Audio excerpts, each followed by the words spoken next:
मोदी भारत का सिर्फ मुमकिन नहीं, निश्चित है।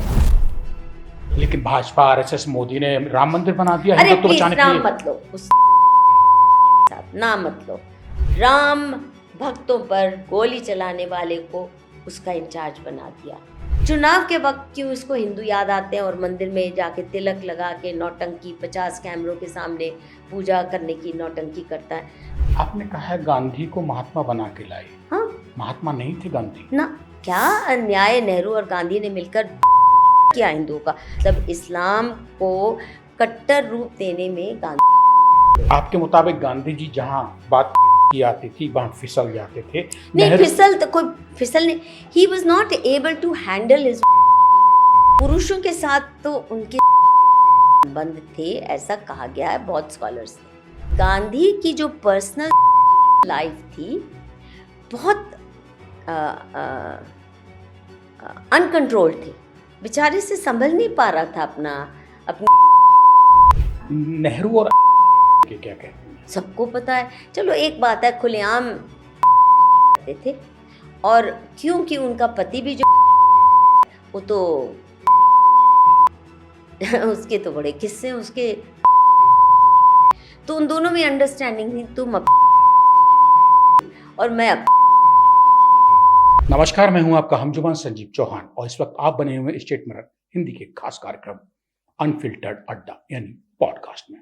और इस खास कार्यक्रम के खास मेहमान हैं मधु पूर्णिमा किशोर। बस नाम ही बहुत है। अगर सच सुनने का मादा है तो मधु से मिलो, वरना दूर ही बेहतर है। मैं ये तय करके आया हूं कि मधु किशोर को सुनेंगे, दोबारा सुनेंगे, और वो सुनेंगे जो आप बार बार सुनना चाहेंगे। स्टेट मिरर में सादर स्वागत है Madhu ji. I am truly honoured कि आप विशेषकर पौंडीचेरी से आज ही सुबह फ्लाइट पकड़कर दिल्ली पहुंचे ताकि मुझसे बातचीत हो सके। ये बहुत बड़ा कॉम्प्लीमेंट है और I am very honoured and my pleasure to be on your podcast. State Mirror और संजीव चौहान का भी और पूरी दुनिया का, इंसानी दुनिया का, उसकी तरफ से भी धन्यवाद कि आपने वक्त दिया, क्योंकि हम आपसे मसाला लेके मसाला बेचने नहीं आए हैं। हम वो सच जानने आए हैं जो गलत लोगों को बर्दाश्त नहीं होता है। लेकिन कड़वी दवाई अच्छी होती, फायदा देती है। मधु जी, मैं पता है क्या बोलती हूँ अपने बारे में, कि मैंने अपना नाम मधु पता नहीं क्यों रखा। बचपन में मेरी माँ ने तो पूर्णिमा रखा था। कायदे से मेरा नाम मुझे रखना चाहिए था करेला नीम चढ़ा, तो बड़ा थेरेप्यूटिक होता है, पर थोड़ा कड़वा, तो थोड़ा नहीं काफ़ी कड़वा होता है। मधु जी, कड़वा बोलिए, साफ बोलिए, तुरंत झंझट खत्म हो जाएगा। मीठा बोलेंगे, शहद बन के रहेंगे, गुड़ बन के रहेंगे, तो चींटियां उसमें चिपकेंगी भी और मरेंगी भी। वो गुड़ ना किसी का होगा, ना चींटियां गुड़ की होंगी। और मक्खियाँ भी, चींटियाँ इतनी सब खतरनाक जो नहीं भी होती। उससे चिपका। तो बेहतर है कि आप भी खड़े और हम भी खड़े हैं। आपने कहा आप क्या पूछेंगे, मैंने कहा आपके बारे में क्या पूछना है, सब तो खुली किताब है। अगर मधु पूर्णिमा किशोर को पढ़ने चला है तो बहुत गलत कर रहा है। ज्ञान लेना है ले लीजिए, आप खुल के बात करते हैं, आपके पास हर सवाल का जवाब है। मैंने आपसे यही कहा मैं क्या पूछूंगा। हाँ, ये जरूर मैंने कहा था कि मोदी नामा पे बात करूंगा, कि आखिर क्या, तो आपने कहा मोदी नामा के अलावा और दुनिया में कुछ नहीं है।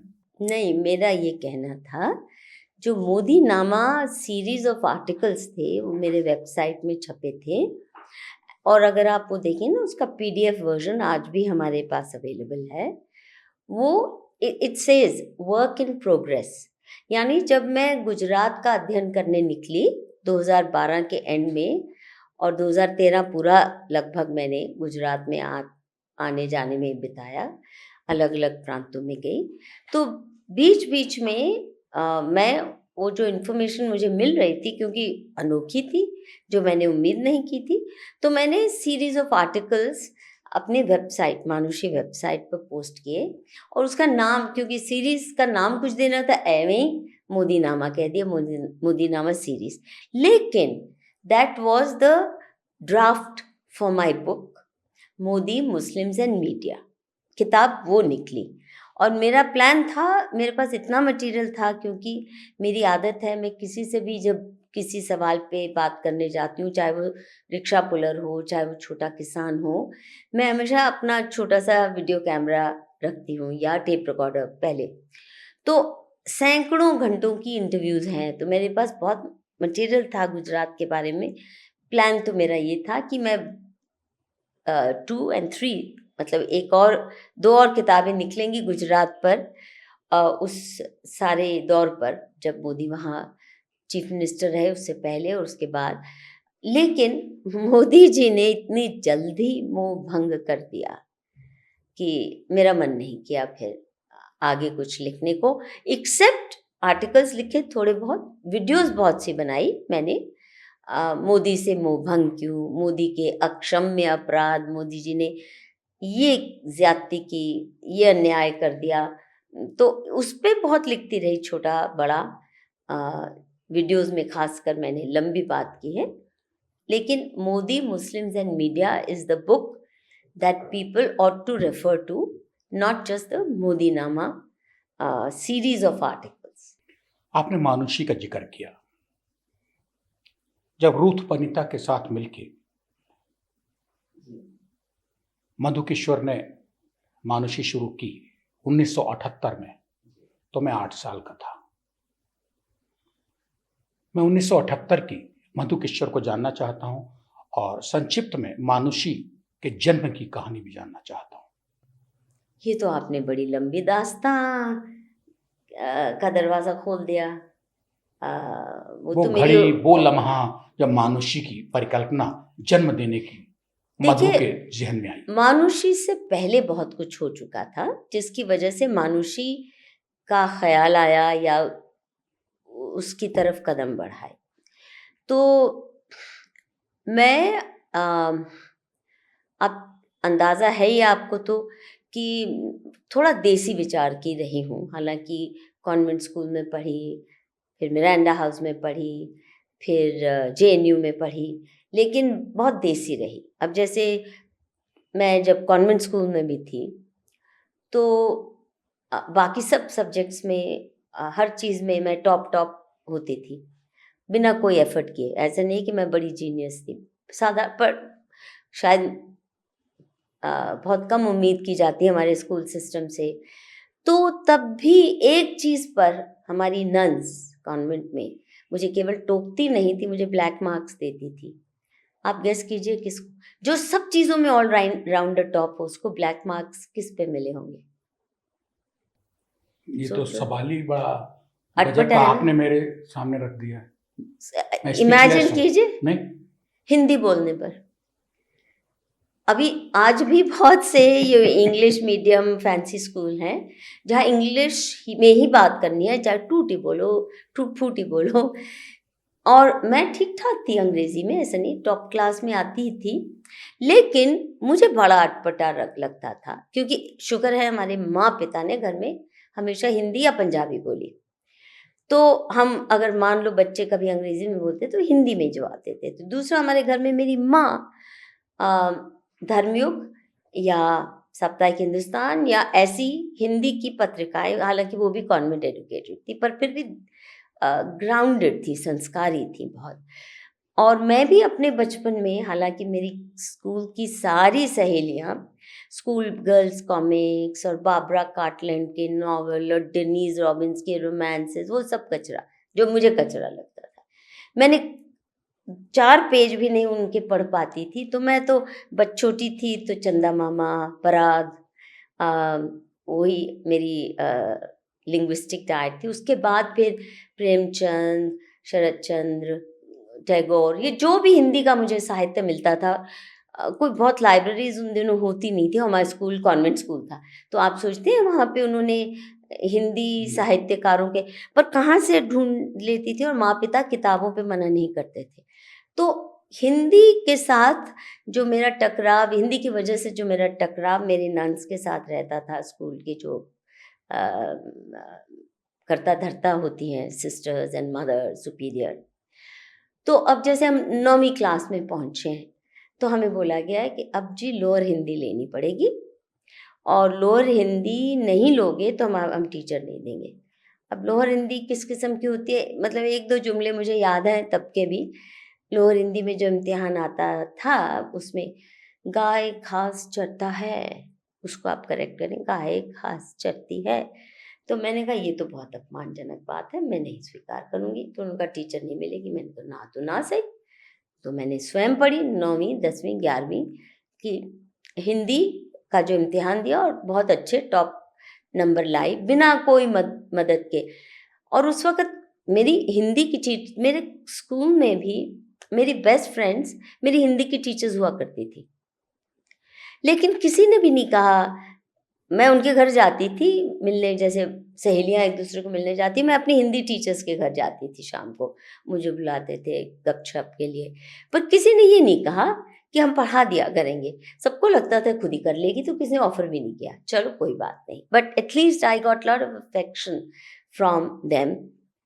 अब ये बात जो मैं आपको बता रही हूँ, मुझे लगता है मेरे माँ बाप को पता भी नहीं था, और मुझे आदत भी नहीं थी कि जाके मैं मम्मी मम्मी पापा पापा ये कर लूँ, या मेरे स्कूल में ये बोला जा रहा है।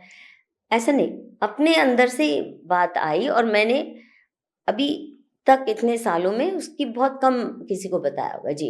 मानुषी कब, किस मैं घड़ी, बताती हूँ ना, कहाँ, अब जहन फिर में आया? मिरांडा हाउस आते हैं उसके बाद, ठीक है। मिरांडा हाउस का जो माहौल था, तो वो उन दिनों वो ऐसा था, तो बहुत बदल गया है। As if Miranda House is a little coast of the island of England. मतलब छोटा सा टापू है, पूरी तरह से कल्चरली एंस्लेव्ड उस वजह से। और वहाँ पे भी मैं, देखिए, साहित्य का मुझे बहुत शौक था, तो मैंने इंग्लिश ऑनर्स ले लिया ये सोच के हिंदी तो मैं पढ़ ही लूँगी अपने आप। पर इतना बोरिंग था, इतना ख़राब मुझे उन दिनों लगा कि मैं तो टॉप स्टूडेंट से क्लास कट करने वाली स्टूडेंट बन गई। पर वहाँ पे भी जब मैंने, जैसे मिरांडा हाउस में भी जब मैं वाइस प्रेसिडेंट और प्रेसिडेंट बनी, आई थिंक मिरांडा हाउस के इतिहास में ये पहली बार था कि वाइस प्रेसिडेंट या प्रेसिडेंट हिंदी में जनरल बॉडी मीटिंग एड्रेस करते हैं। और उसका कारण भी ये था कि जो हमारे कॉलेज की भेंजिया जिनको कहा जाता था, Hindi medium, Sanskrit department, science वाली, ये जो ऐसी इनको भेंजी भेंजी करके बुलाया जाता था, तो मेरी उनसे ज़्यादा पड़ती थी, हालांकि मैं इंग्लिश ऑनर्स की थी। और मुझे बहुत बुरा लगता था कि उनका कोई रोल ही नहीं रहता स्टूडेंट्स यूनियन के डिसीजंस में, जनरल बॉडीज़ में क्या हो रहा है क्या नहीं हो रहा। वो आते भी बहुत कम थी। तो ये वाले जो अंग्रेज़ी वाली होती है ना, ब्यूटी क्यूटीज़, तो वहाँ मैंने, जैसे one of the first things I did on becoming president, मैंने इस मिरांडा ब्यूटी कॉन्टेस्ट अबॉलिश कराया। 1.5 साल की मुहिम चलाई मैंने, और सिग्नेचर कैंपेन में आप मानेंगे कम से कम हमें 95% वोट मिला जनरल बॉडी में भी। पर 1.5-2 साल की मुहिम वो करनी पड़ी, क्योंकि जो हमारा उस वक़्त का कॉलेज के का इस्टेब्लिशमेंट ना, अंग्रेज़ी वाले, हिस्ट्री वाले, इकोनॉमिक्स वाले, ये 3 डिपार्टमेंट्स बहुत अंग्रेज़ी नुमा हुआ करते थे। तो उनको लगता था ये तो ग्लोरियस ट्रेडिशन है मिरांडा हाउस की, इसको क्यों छेड़छाड़ कर रही हो। तो ऐसी बहुत सी चीज़ें, ये मेरा जो इतिहास है वो किसी का सीखा सिखाया नहीं है। अब जैसे मुझे कहा गया इंडिया, तो मैंने कहा ना ना ना ना, I have nothing to do with this decadent feminism coming from America. मुझे पता भी नहीं था ये फेमिनिस्ट होती क्या है, पर मुझे परहेज रहा है वेस्टर्न आइडियोलॉजी से हमेशा, कि उधर से जो आते हैं विचार, हमारा बेड़ा गर्क पहले करके गए, अब हमें मेंटली इंटेलेक्चुअली एनस्लेव करने के लिए ये आइडियोलॉजिकल इनपुट्स ये भेजते रहते हैं। तो मैं इसलिए किसी इज़्म के चक्कर में नहीं पढ़ी। हालांकि उन दिनों लेफ़्ट का बहुत बोलबाला था यूनिवर्सिटी में, और मेरे अधिकतर मित्र लेफ्टिस्ट इसलिए भी थे क्योंकि पढ़ने लिखने वाले स्टूडेंट तो लेफ्टिस्ट ही होते हैं, टीचर्स भी अच्छा पढ़ाने वाले अधिकतर लेफ्टिस्ट ही होते हैं। कितनी उम्र थी और किस सन की बात ये बता रही हैं? 16 साल की उम्र में मैं Miranda house BA first year की छात्रा बनी। तो ये जो मिस मिरांडा ब्यूटी कॉन्टेस्ट की एबोलिशन का है 18-19 साल में, की है। तो ये उन दिनों बहुत बड़ी बातें हुई थी, 70 के आसपास कुछ ऐसा। 70 के हाँ, आसपास। 1970। मैंने कहा ना एंशियंट हूँ मैं। हाँ, मतलब मिरांडा हाउस जैसी जगह को बदल देना, वहाँ के यही कल्चर को। नहीं, वर्क जो हमारा मेस स्टाफ था, हमारे क्लास 4 स्टाफ थे, उनके लिए बहुत सी लड़ाइयाँ लड़ी जो कि स्टूडेंट यूनियन कभी नहीं हाँ, करती। तो मैंने कहा ना कि युवावस्था, किशोरावस्था जो थी आपकी, विद्रोह की गरलत नहीं बर्दाश्त करेंगे। जो पसंद है, जो सही है, वो 16 साल की मधु के अंदर था। एक और बात जो मेरी टिपिकल सोच आपको समझाएगी। जब मैं 17 साल की थी तो मुझे डिबेटिंग सोसाइटी का सेक्रेटरी बनाया गया। फिर 18 साल की उम्र में मैं प्रेसिडेंट डिबेटिंग सोसाइटी की बनाई गई, इंग्लिश। लेकिन मुझे तब भी ये बहुत अटपटा लगता था उस 17 साल की उम्र में। फॉर वर्सेस अगेंस्ट, हम डिबेट में जाते थे और हमें टॉपिक दिया जाता था, for the motion, against the motion. ये कितनी अटपटी बात मुझे लगती थी। ये ना ऑक्सोनियन मॉडल है। और बाद में समझ आई ये एब्राहिमिक सोच की उपज है। हर चीज में यू फॉर अस और against us, grey, pink, purple, green, सारे ब्लैक वाइट में जो बात करने की टेंडेंसी है एब्राहिमिक कल्चर्स में। क्रिश्चियनिटी और इस्लाम तो बहुत स्पष्ट ही है कि आप हमारे साथ नहीं हैं तो आप नर्क के अधिकारी हैं। इस्लाम तो यही साफ कहता है सरतन से जुदा के अधिकारी हैं अगर आप उनके साथ नहीं हैं। तो जब मैं सेक्रेटरी बनी तो कुछ एक डिबेट्स में गई भी, मुझे बहुत अटपटा लगता था कि किसी भी इशू पे ब्लाइंडली फॉर या अगेंस्ट हो जाओ। तो मैंने प्रेसिडेंट बनते ही पहला काम ये किया, उसको डिस्कशन फोरम में परिवर्तित कर दिया कि ये नहीं होगा, डिबेट नहीं होगी, डिस्कशन होगी। और किसी टीचर से भी नहीं पूछा जो टीचर इंचार्ज होती है, मैंने सिर्फ अनाउंस किया और पहली डिबेट के बजाय ये तरीका अपनाया। तो किसी भी इशू के लिए, इसीलिए मैं कहती हूँ neither left wing nor right wing, I am a truth winger. वो कब कितना सच मेरी पकड़ में आए ये परिस्थिति पर डिपेंड करता है। और जैसे ही नए फैक्ट्स मेरे पकड़ में आते हैं या मेरे संज्ञान में लाए जाते हैं तो मैं तुरंत अपनी पोजीशन स्वयं ही रिवाइज कर लेती हूँ और बता भी देती हूँ कि फलां फलां साल में मैंने वर्ष में ये सोचा था, लेकिन आज क्योंकि नए तथ्य मेरे सामने हैं तो मैं इसलिए अपनी पोजीशन रिवाइज कर रही हूँ। और तभी मैं अब मेरे ट्विटर हैंडल पे पढ़िए फैक्टेरियन, ना लिबर्टेरियन, ना मार्क्सिस्ट, ना फलाइस्ट, but I go by facts. I let facts lead me to conclusions. और प्री डिटर्मिन्ड कंक्लूजन के साथ मैं किसी से भी इंटरैक्ट नहीं करती। इस अब ये पृष्ठभूमि मिल गई आपको थोड़ी बहुत। इस मृत्युलोक में, धरती पे, मनुष्यों के बीच क्या मैं मधु चुड़ैल किशोर लगती हूँ? अपने को, खुद को किस रूप में देखती हैं? मैं किस रूप में देखता हूं, सवाल ये नहीं है। मधु किशोर खुद को किस रूप में देखती हैं इस मनुष्य जनता जनार्दन के बीच में, धरती पे? देखिए, कई मामलों में तो मैं बहुत ही खुशनसीब रही। माँ पिता ने कितना सर पे उठा कर रखा, और मैं पैदा हुई हूँ तो तब से माँ पिता ने विशेषकर, पर माँ ने भी बहुत, जैसे कोई उनके गोद में कोई देवी अवतार आ गए हैं। बहुत मेरी कोई बात पे न कभी रोक न कभी टोक। इतना वैसे निरंकुश रखना नहीं चाहिए बच्चे को, थोड़ा अनुशासन रखना चाहिए। कभी डांट देना चाहिए था, कभी एक आध झापड़ मार देना चाहिए था, तो मुझे इस दुनिया में जीने की थोड़ी तैयारी होती। I was totally unprepared to face the world as it exist. School तक तो माँ पिता के संरक्षण में आप रहते हैं। जब बाहर आते हैं, और खासकर मिरांडा हाउस जैसे कॉलेज में या JNU जैसी यूनिवर्सिटी में, तो it's a very complex and harsh world. आसान नहीं है नेगोशिएट करना, specially if you not used to. फरेब की आदत नहीं है, चमचागिरी की, चाटुकारिता की, फालतू फंड की बातें मानने की, फैशन के साथ चल पड़ने की।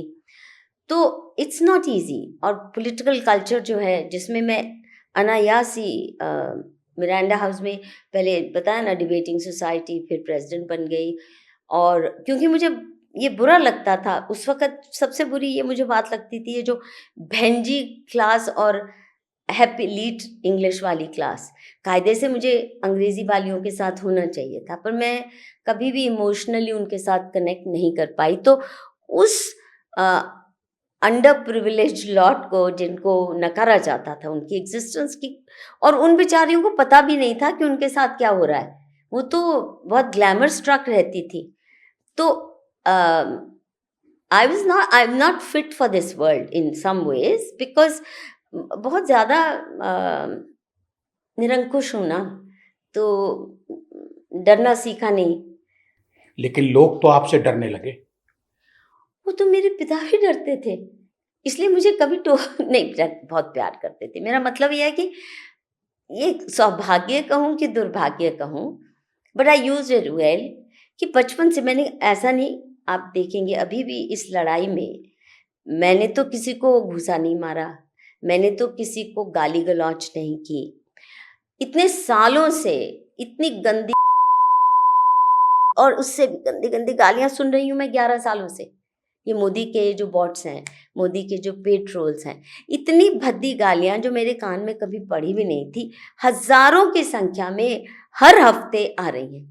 मैं तो झेलती रही, आपने देखा कभी विक्टिम कार्ड भी नहीं खेला।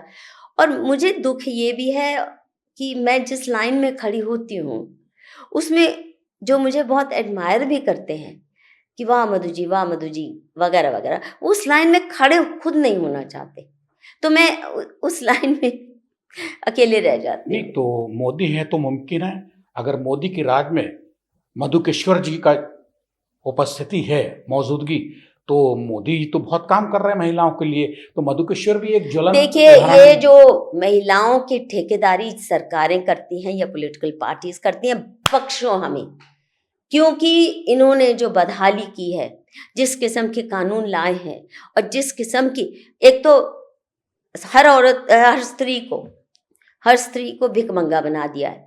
तुमको 2,000 3,000 इतने तो हर महीने सरकार देगी, तुम्हारे शादी के लिए तो सरकार खर्चा देगी, तुम्हारे मंगलसूत्र का सरकार खर्चा देगी, मतलब हर चीज़ में भिखमंगा बना दिया है।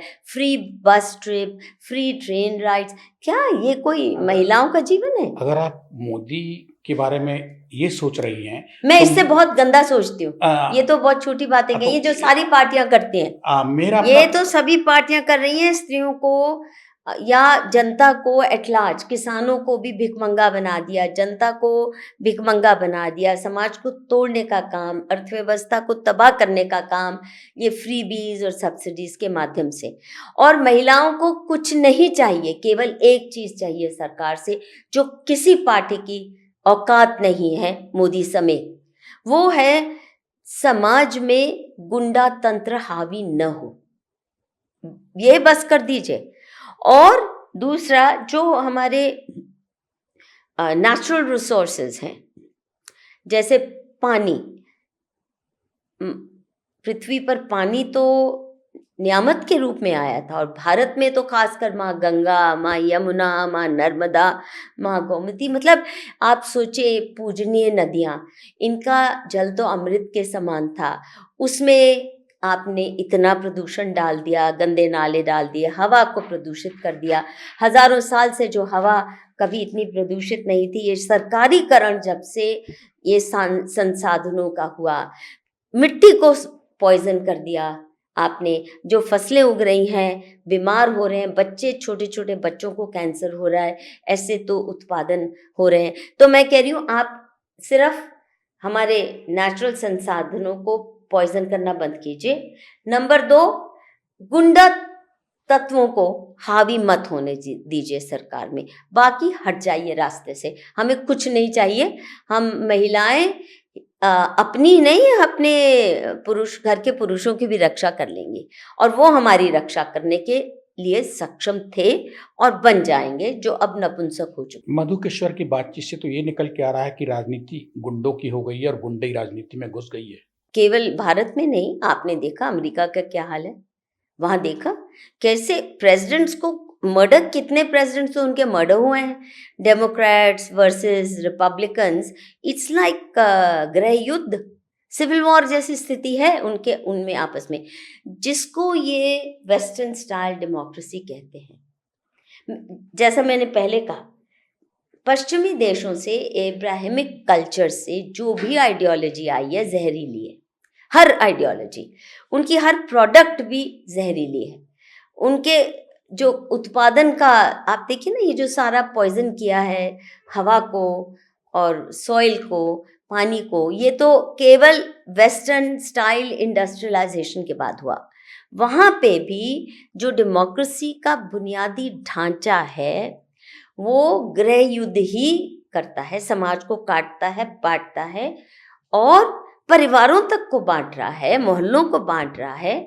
और हमारे देश में तो इसने विशेषकर हिंदू समाज को तहस नहस करने का विशेष ठेका लिया हुआ है। मैं बात कर रहा था भारतीय राजनीति की परिप्रेक्ष्य। हाँ, है ना, गुंडे डोमिनेट करते, इसमें क्या आपको शक है? आपने मिरांडा हाउस पे बहुत कुछ बताया, आप वहाँ के स्टूडेंट रही हैं, वाइस प्रेसिडेंट रही हैं और प्रेसिडेंट रही हैं, ठीक। जेएनयू के बारे में भी आपने अभी बोला था। आपकी बातचीत से ही सवाल आता है कि जवाहरलाल नेहरू विश्वविद्यालय आखिर है क्या?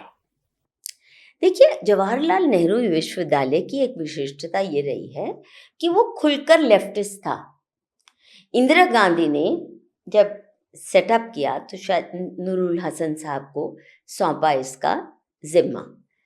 उन्होंने कोई लार लपेट नहीं की, एक लेफ्टिस्ट गढ़ के रूप में इस संस्था को स्थापित किया और चलाया उसी।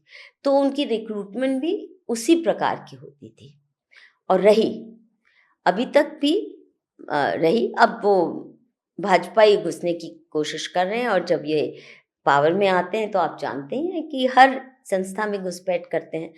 तो जो लेफ्टिस्ट हिस्टोरियंस ने भारत के समाज और इतिहास के साथ, समाज शास्त्र के साथ जो अन्याय किया वो भी अक्षम्य है और ये अनोखी विडंबना है। आप सोचिए, स्वयं सोचिए जो मैं कहने जा रही हूँ। वैसे वामपंथी अपने आप को एथियस्ट मानते हैं, वो धर्म के विरोधी मानते हैं, और मानव अधिकारों के ठेकेदार अपने को मानते हैं, है ना, महिलाओं के अधिकारों के ठेकेदार और वर्किंग क्लास के फलां के ठेकेदार हैं, सामाजिक न्याय के। लेकिन ये कैसा हुआ कि हर जगह जो लेफ्टिस्ट हैं, सिर्फ भारत में नहीं, वो इस्लाम के साथ खड़े हो जाते हैं, जबकि इस्लाम का मानव अधिकारों को लेकर रिकॉर्ड इतना वाहियात है, डर लगता है सोच के भी, जो ये हालत करते हैं, चाहे ईरान हो, चाहे तालिबान हो, अफगानिस्तान का या पाकिस्तान हो, जहाँ भी आप देखिए बहुत आतंकवादी इतिहास रहा है इस्लामी आक्रांताओं के रूप में। फिर जहाँ इनकी हुकूमत हो जाती है वहाँ कोई ऑपोजिशन का स्कोप नहीं, किसी और गैर इस्लामी व्यक्ति को रहने के लिए वहाँ बराबर अधिकार मिलना तो बहुत दूर, यू हैव टू। सो ये वामपंथी क्यों है, हर जगह इस्लाम के ठेकेदार बन जाते हैं इनके साथ मिलके। पार्टीशन के वक्त भी आप जानते हैं कि स्टालिन की थीसिस आई थी ना, तो कम्युनिस्ट पार्टी ने उसको स्वीकार करते हुए ये खुल के ऐलान किया था कि भारत एक देश हो ही नहीं सकता, इसके तो 17 टुकड़े होने चाहिए। नेशनैलिटीज क्वेश्चन नाम से स्टालिन की एक थीसिस थी, जो इनके धर्माधिकारी थे या जो भी थे, उन्होंने अपनी एंडोर्समेंट के साथ दी। तो पार्टीशन का इन्होंने समर्थन किया, इस्लाम का करते हैं, इस्लाम में स्त्रियों को पथराव करके मारने का हक है, उनको हिजाब क्या क्या नहीं, किसमें वो काला टेंट पहना के जीना पड़ता है। हलाला जैसी संस्थाएं, पॉलीगमी के साथ साथ क्या क्या पर्वर्टेड प्रावधान नहीं है, उसके बावजूद ये वहाँ पहुँच जाते हैं हर वक़्त, हर जगह सपोर्ट करने। तो सवाल ये है कि ये इसका मतलब, and there is good evidence now, कि कम्युनिस्ट पार्टीज़ हर जगह ब्रिटिश डीप स्टेट की एजेंट के रूप में प्लांट की गई। 1925 में भारत में भी कम्युनिस्ट पार्टी का जब स्थापन हुआ तो ये ब्रिटिश इंटेलिजेंस एजेंसीज की इजाद थी, और उन्होंने बाकी भी प्लेयर्स देख, आप जानते हैं, नेहरू को प्रेफर किया पटेल के, और बजाय प्रधानमंत्री बनवाया जबरन ही लगभग। तिलक, लोकमान्य तिलक से बहुत परहेज करते थे, गांधी को लाए महात्मा बना के। तो वो सारे हमारे जो बड़े बड़े नेता हैं ये खिलाड़ी रहे हैं आपने कहा ब्रिटिश डीप स्टेट के। आपने कहा है गांधी को महात्मा बना के लाए। हाँ, महात्मा नहीं थे गांधी ना। देखिए, उनमें बहुत विशिष्टताएं भी थी, लेकिन महात्मा वाली बात तो मैं नहीं मानूंगी, क्योंकि उन्होंने जितना हिंदू, देखिए सबसे बड़ी बात होती है किसी भी महात्मा के लिए कि वो निष्पक्ष निष्पाप बात करने की क्षमता रखे। महात्मा तभी हो सकते हैं आप।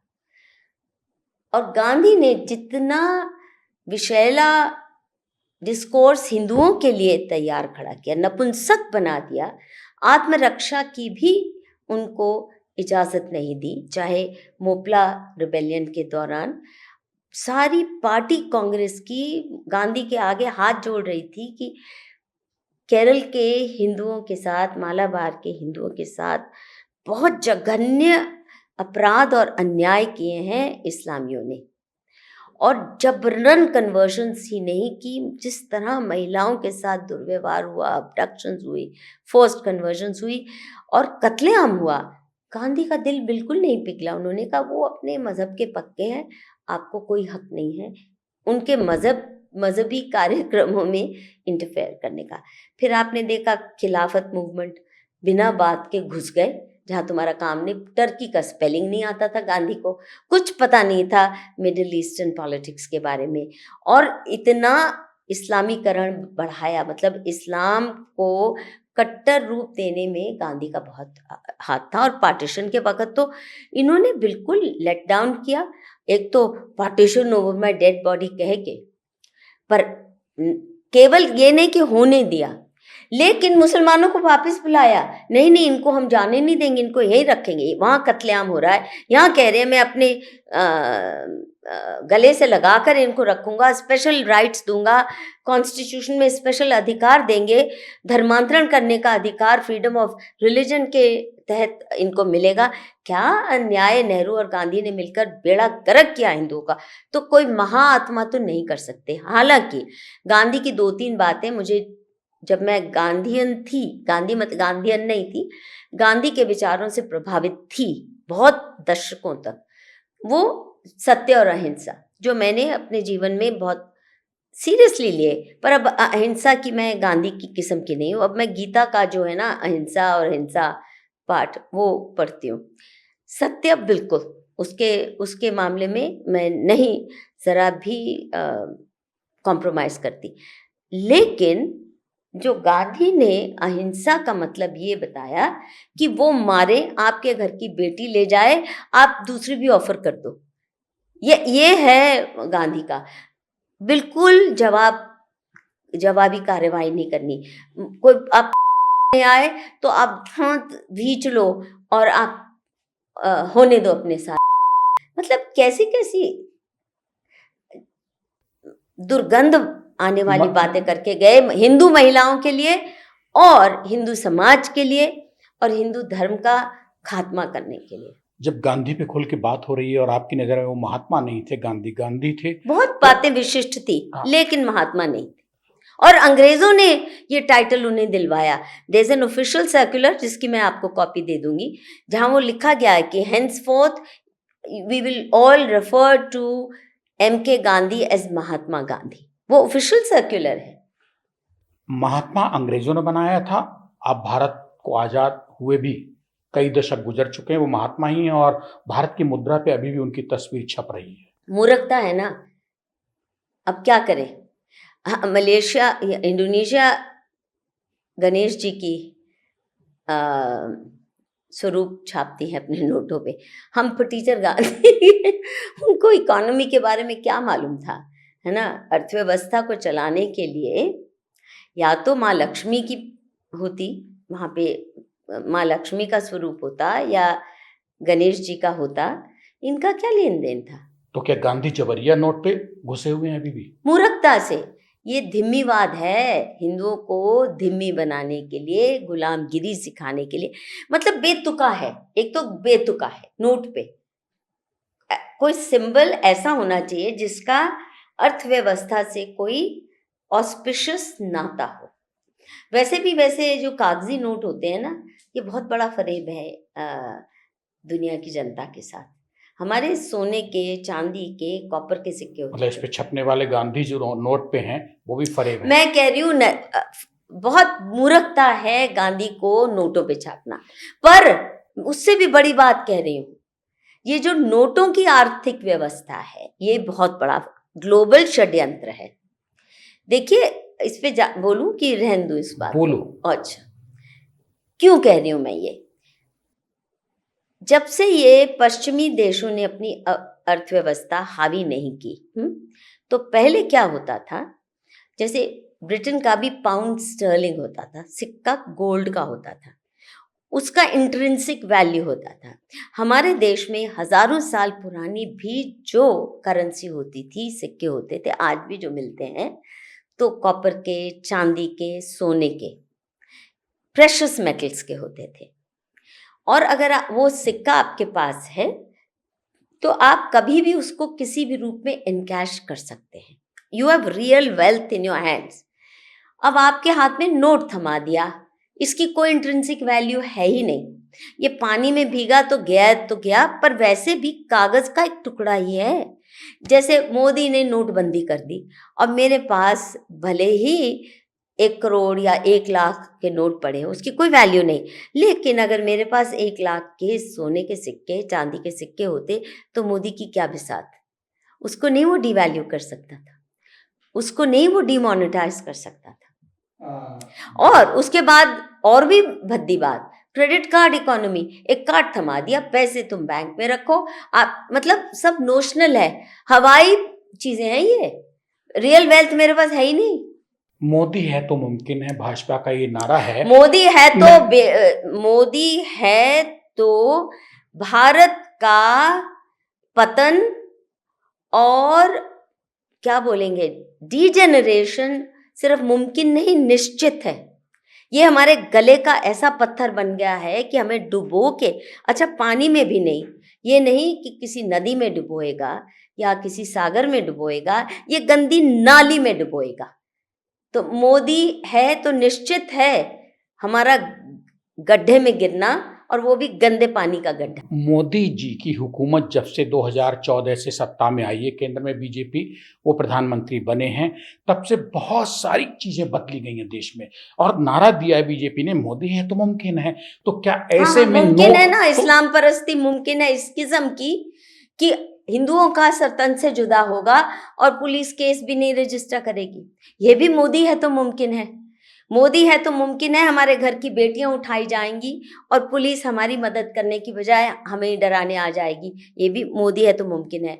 मोदी है तो मुमकिन है कि करोड़ों बांग्लादेशी पहले से जो घुसपैठ कर चुके थे, और आप हमें गलत गुमराह किए कि आप इन सबको निकालेंगे, क्योंकि ये डेमोग्राफिक इन्वेजन के रूप भेजे गए थे या रोहिंग्या भेजे गए थे कि आप इनको बाहर निकालेंगे। इन्होंने और सिर्फ और आने ही नहीं दिए, उनको कश्मीर नहीं जम्मू तक सेटल कराया। यही नहीं, उनको घर मकान, free education, free this free that. और पाकिस्तान के जो हिंदू रेफ्यूजी हैं आज भी दर दर भटक रहे हैं और ऐसी बदहाली में जी रहे हैं, उनकी स्लम्स जाके देखिए, आपको शर्म होगी आएगी एक भारतीय होने पर। और मोदी के मुंह पे क्या बताऊं, कालिक पोतने को मन करेगा। कुछ और कहने वाली थी, कालिक तो पोत ही दूं मैं अपने हाथ से, वैसे मेरा मन तो मेरा बहुत और मेरा कुछ है। सवाल ये था कि मोदी है तो मुमकिन है, बीजेपी का नारा हाँ है, हाँ, सर्वनाश तो मुमकिन है, तो ऐसे में निश्चित है। तो ऐसे में जब भी सत्ता में कोई दल आता है, जैसे मोदी जी की बीजेपी अभी है, तो सरकार के पास, मशीनरी के पास सरकारी सब ताकत होती है। वो नोट पे से गांधी डिलीट नहीं कर पा रहे हैं। काहे को, उस नोट की कोई औकात ही नहीं है। मोदी अपनी छाप दे तब भी क्या फर्क पड़ता है। डीवैल्यूएशन इतना हो गया है, रद्दी के भाव बिकेंगे हमारे नोट। मोदी चलता रहा ना, और आरएसएस भाजपा चलती रही, तो जैसे आप अखबार बेचते हैं ना 10-15 रुपए किलो, तो ऐसे ही आपके नोट भी बिकेंगे। आपने एक किताब लिखी, गांधी एंड वुमेन। हाँ जी, बहुत पुरानी। क्या मन में था उसको लिखते पे, और उसका एक मतलब 2 लाइन 3 लाइन में सुनना चाहता हूँ कि मन में क्या था और क्या दे दिया आपने उसमें। देखिए, उस वक्त मैंने वो 2 लाइन में नहीं कोई सवाल होता, आप चलिए, 4 लाइन के तो आपका चलो सवाल है, चलो मैं जवाब 2 लाइन 10-20 में। लाइन बोलो, आप बोलो। चलिए, देखिए, जब वो मैंने किताब लिखी, वो मेरा एमए हिस्ट्री जेएनयू में टर्म पेपर था। तो गांधी उस वक्त फैशनेबल नहीं थे लेफ्टिस्ट के बीच में, बिल्कुल भी। और गांधी फैशनेबल कब बने, क्योंकि मैंने तो, मेरी आंखें देखी हुई है ना सारी, बहुत सी बातें। गांधी लेफ्टिस्ट के हीरो तब बने जब राम मंदिर आंदोलन चरम सीमा पर पहुंचा। और मैं आपको ठोस उसका डॉक्यूमेंट्री एविडेंस बता दूंगी, आप ढूंढ सकते हैं। तो जब ये चरम सीमा पर पहुंचा था, तो तब सीपीएम की पार्टी कांग्रेस हुई थी। और मुझे इसलिए याद है क्योंकि इस पर मैंने तब भी लेख लिखा था। उस वक्त सीपीएम ने अपनी पार्टी कांग्रेस में ये रेजोल्यूशन पास किया था सर्वमत से कि ये जो सारा आंदोलन चल रहा है, राम मंदिर, हिंदुओं को एकजुट करने का, एकत्र करने का, हालांकि बीजेपी का उसमें कोई रोल नहीं था, वो तो सिर्फ पिगी बैंक राइड कर, वो बाद में बात करेंगे। बीजेपी तो धोखे के लिए आई थी राम मंदिर आंदोलन में। खैर, पर हिंदू जागृत हो रहा था राम मंदिर को लेकर। और आपको पता है, जो कर सेवक वगैरह जिन पे गोलियां चलवाई, जिस व्यक्ति ने, मिश्रा जी ने, जब वो चीफ ब्रजेश सेक्रेटरी, मिश्रा। ब्रजेश मिश्रा, उसको मोदी जी ने तो बना दिया ना राम मंदिर का करता धरता, है ना, उसी को बनाया। देखिए, तो आप अंदाजा लगा सकते हैं इनकी मंशा क्या है।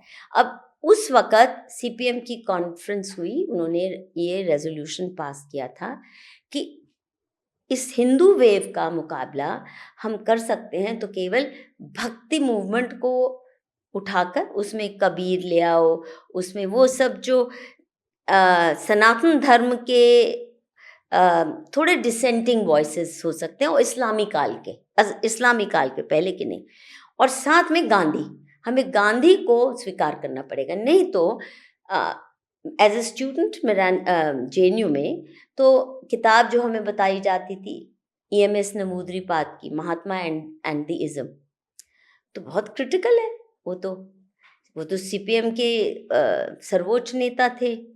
और लेफ्टिस्ट हमेशा गांधी को लैकी of British imperialism, running British imperialism, हालांकि खुद भी थे, वो इतना था, ये तो वाकई थे ब्रिटिश इंपीरियलिज्म के, उसी का प्लांट थे दोनों ही। असल में गांधी जी भी ब्रिटिश प्लांट थे, और लेफ्टिस्ट कम्युनिस्ट पार्टी का तो बिल्कुल 1925 में अंग्रेजों ने ही गठन कराया। तो मैं वापस आती हूँ उस कहानी पर, इस पर और बात कर लेंगे बाद में। तो तब इन्होंने कहा कि हम गांधी और भक्ति मूवमेंट का इस्तेमाल करेंगे हिंदू जागरण जो है, ये जो हो रहा है राम मंदिर को लेकर, इसको क्रश करने के लिए। तो मैंने तब आर्टिकल लिखा था, प्रीतिश नंदी कोई अखबार चलाते थे, उन्होंने कुछ देर के लिए शुरू किया था, मुझे याद नहीं आ रहा, शायद वीकली था, याद नहीं। तो उसमें मेरा छपा था आर्टिकल, शायद मेरी क्लिपिंग्स में मिल भी जाए, कि भक्ति को आप समझ ही नहीं रहे। भक्ति ईश्वर और परमात्मा के बीच, आत्मा और परमात्मा के बीच रिश्ता कायम करने को भक्ति कहते हैं। ये पॉलिटिकल डंडे के रूप में इस्तेमाल करने को भक्ति नहीं कहते। तो आपके पास इसका मतलब पॉलिटिकल आइडियोलॉजी कोई है ही नहीं ऐसी कारगर जो आप हिंदू उत्थान का सामना कर सको। तो मैं भाजपा ही नहीं थी, मैं तो राम मंदिर के मूवमेंट के साथ भी नहीं जुड़ी थी, और समझ नहीं आता था कौन किस किस्म के हिंदू उसको चला रहे हैं उस वक़्त। बाद में स्पष्ट होता गया कि उसमें कितने भाजपा और आरएसएस ने कितने गलत तत्व डाले और उसको डिरेल किया। पर वो बात नहीं है, मैं ये कह रही हूँ कि लेफ्ट ने गांधी को अपनाया जब हिंदुओं को परास्त करने के लिए। ये उनकी रेजोल्यूशन में है, हिंदुत्व को परास्त करने के लिए। तो ये जो गांधीवाद बाद में चला लेफ्टिस्ट का, उस वक़्त जब मैंने ये पेपर लिखा as a student of JNU, वो लेट 70s की बात है।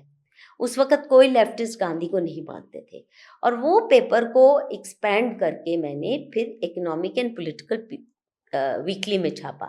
शायद 2-3 इंस्टॉलमेंट्स में छपा होगा। फिर उसको एक, क्योंकि बहुत डिमांड थी उसकी, तो एक पुस्तिका के रूप में मैंने प्रिंट भी किया मानुषी प्रकाशन।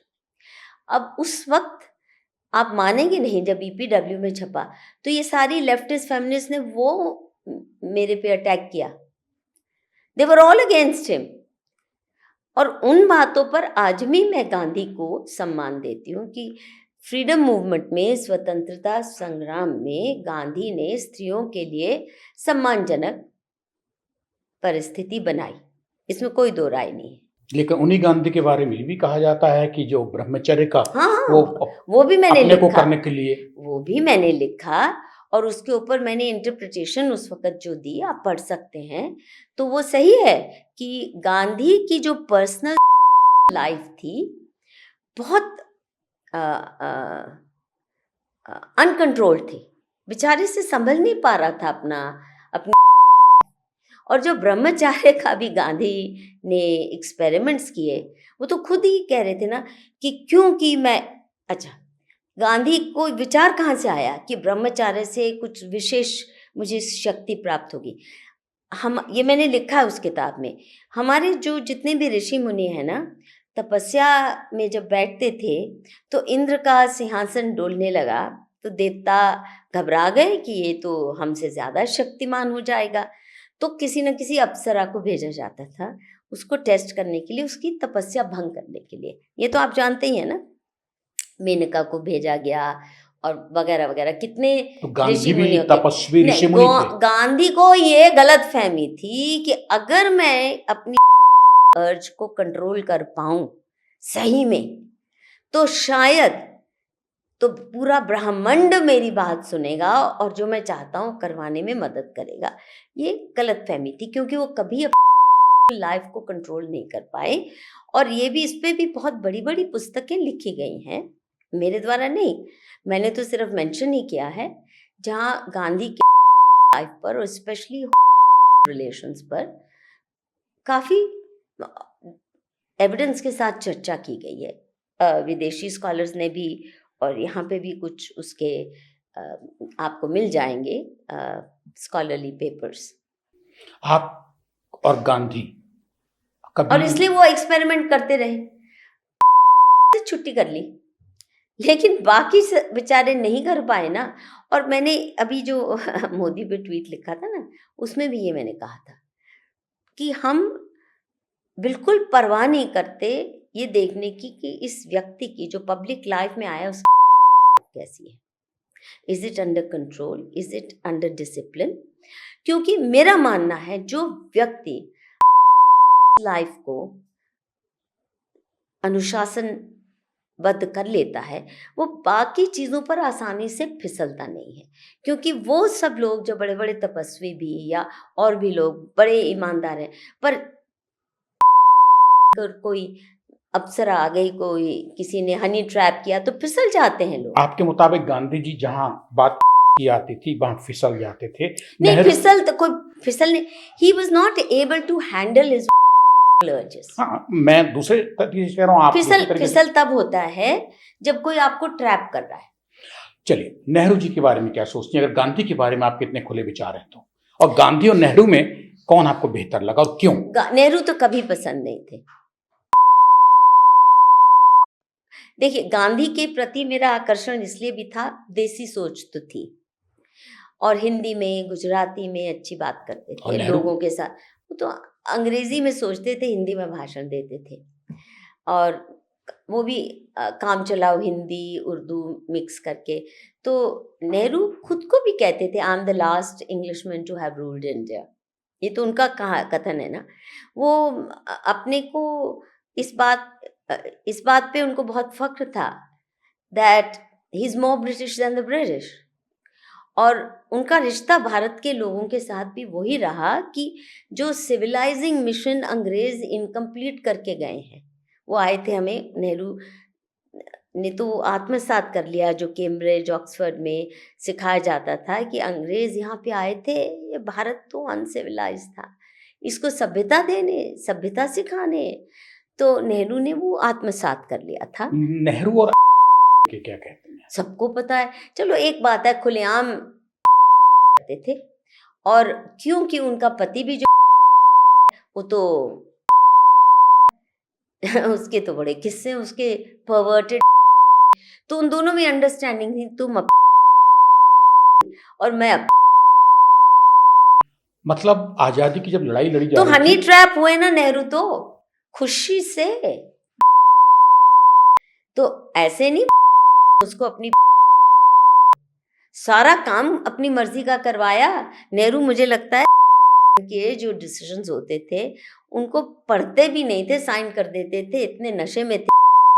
पर काश केवल एक, मतलब उन्होंने भी कई रिश्ते रखे पर खुलेआम रखते थे।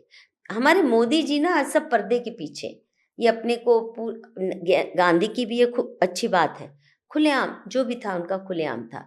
अपने रिलेशंस के बारे में उन्होंने खुलेआम कहा या ना हो, पर जैसे बारे में कहते हैं, the moment I saw him it was love at first sight. मतलब ऐसे कौन शब्द इस्तेमाल करता है किसी के लिए, पॉलिटिकल नेता, love at first sight. You could say I was very inspired, I was awestruck, love at first sight. और रहा वो उनके ऊपर थूकते भी थे तो गांधी बड़ी खुशी से, सहर्षता से स्वीकार कर लेते थे।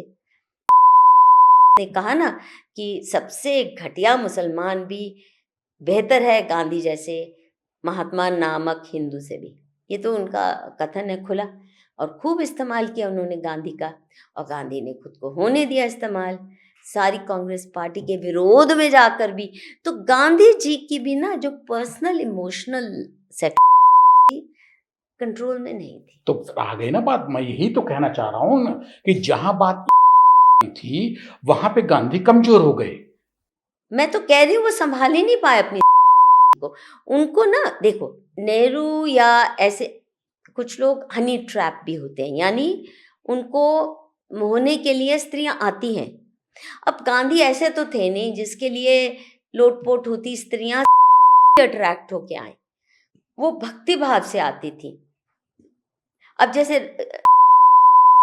बारे में भी शायद उन्होंने कहा था के बारे में, she is my spiritual wife.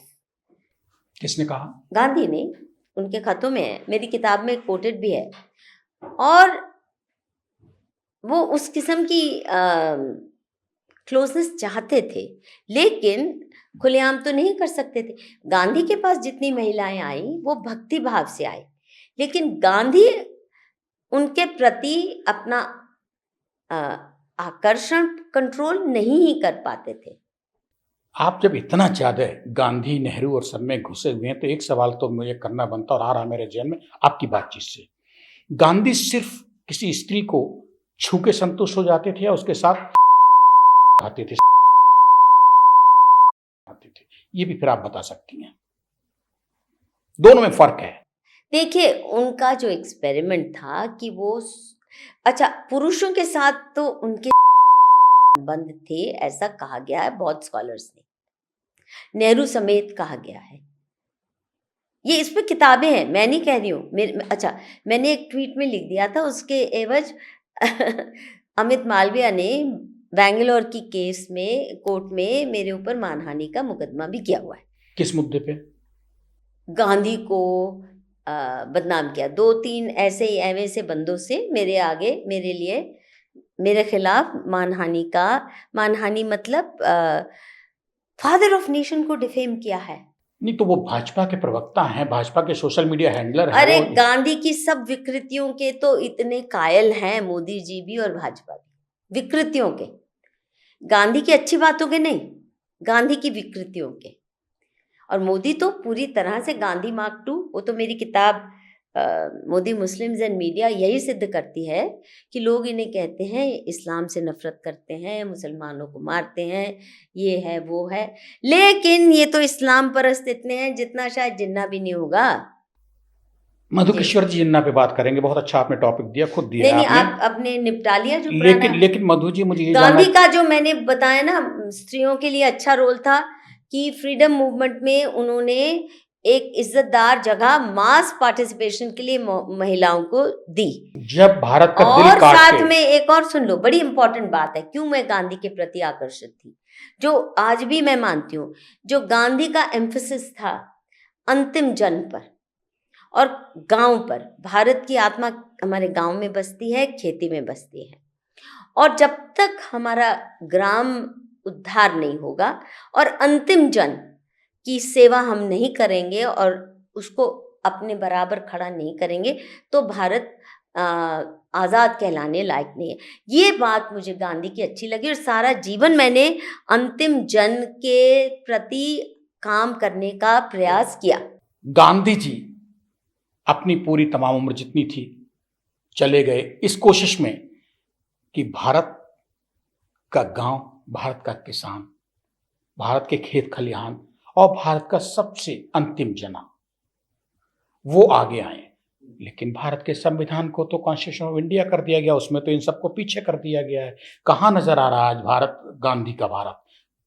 उस वक्त भी जब ये कॉन्स्टिट्यूशन बन रहा था, अडॉप्ट हो रहा था, तो बहुत जो प्रबुद्ध नेता थे कांग्रेस के, उन्होंने ये सब सवाल उठाए कि आपके कॉन्स्टिट्यूशन में, जैसे एक परिकल्पना गांधी की थी ग्राम स्वराज की, और ग्राम स्वराज सरकारी वाला नहीं, और पंचायती सिस्टम, जैसे कार्ल मार्क्स ने भी कहा कि India was a land of self governing village republics. ये बहुत पते की बात, एक आधी बात मार्क्स की सही है और ये उसमें सही है, बाकी सब बकवास और है। इसी को हिंदुस्तानियों ने कुचल दिया, गायब कर दिया।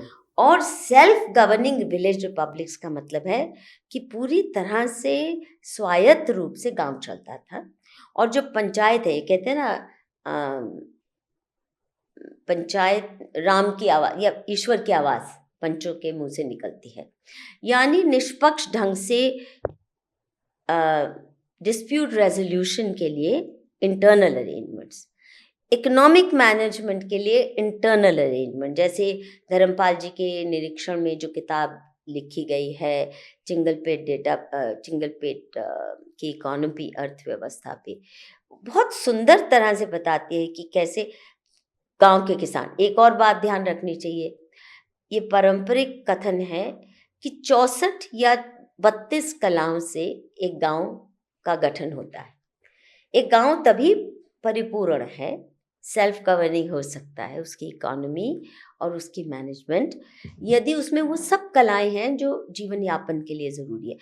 वीवर है, लोहार है, कुम्हार है। कुम्हार का मतलब ये नहीं घड़े बनाने वाला, ये हाइड्रोलिक इंजीनियर्स होते थे, तालाब बनाते थे, डैम्स बनाते थे, जो ये समाज कुम्हार आज हमने कह दिया प्रजापति समाज बोलते हैं। तो स्थपति है, यानी आर्किटेक्चर के एक्सपर्ट्स हैं, और तरह तरह के उसमें गुरुकुल भी शामिल है, वैद्य भी शामिल है, गांव की सिक्योरिटी सिस्टम भी शामिल है जो सेल्फ मैनेज्ड होता था।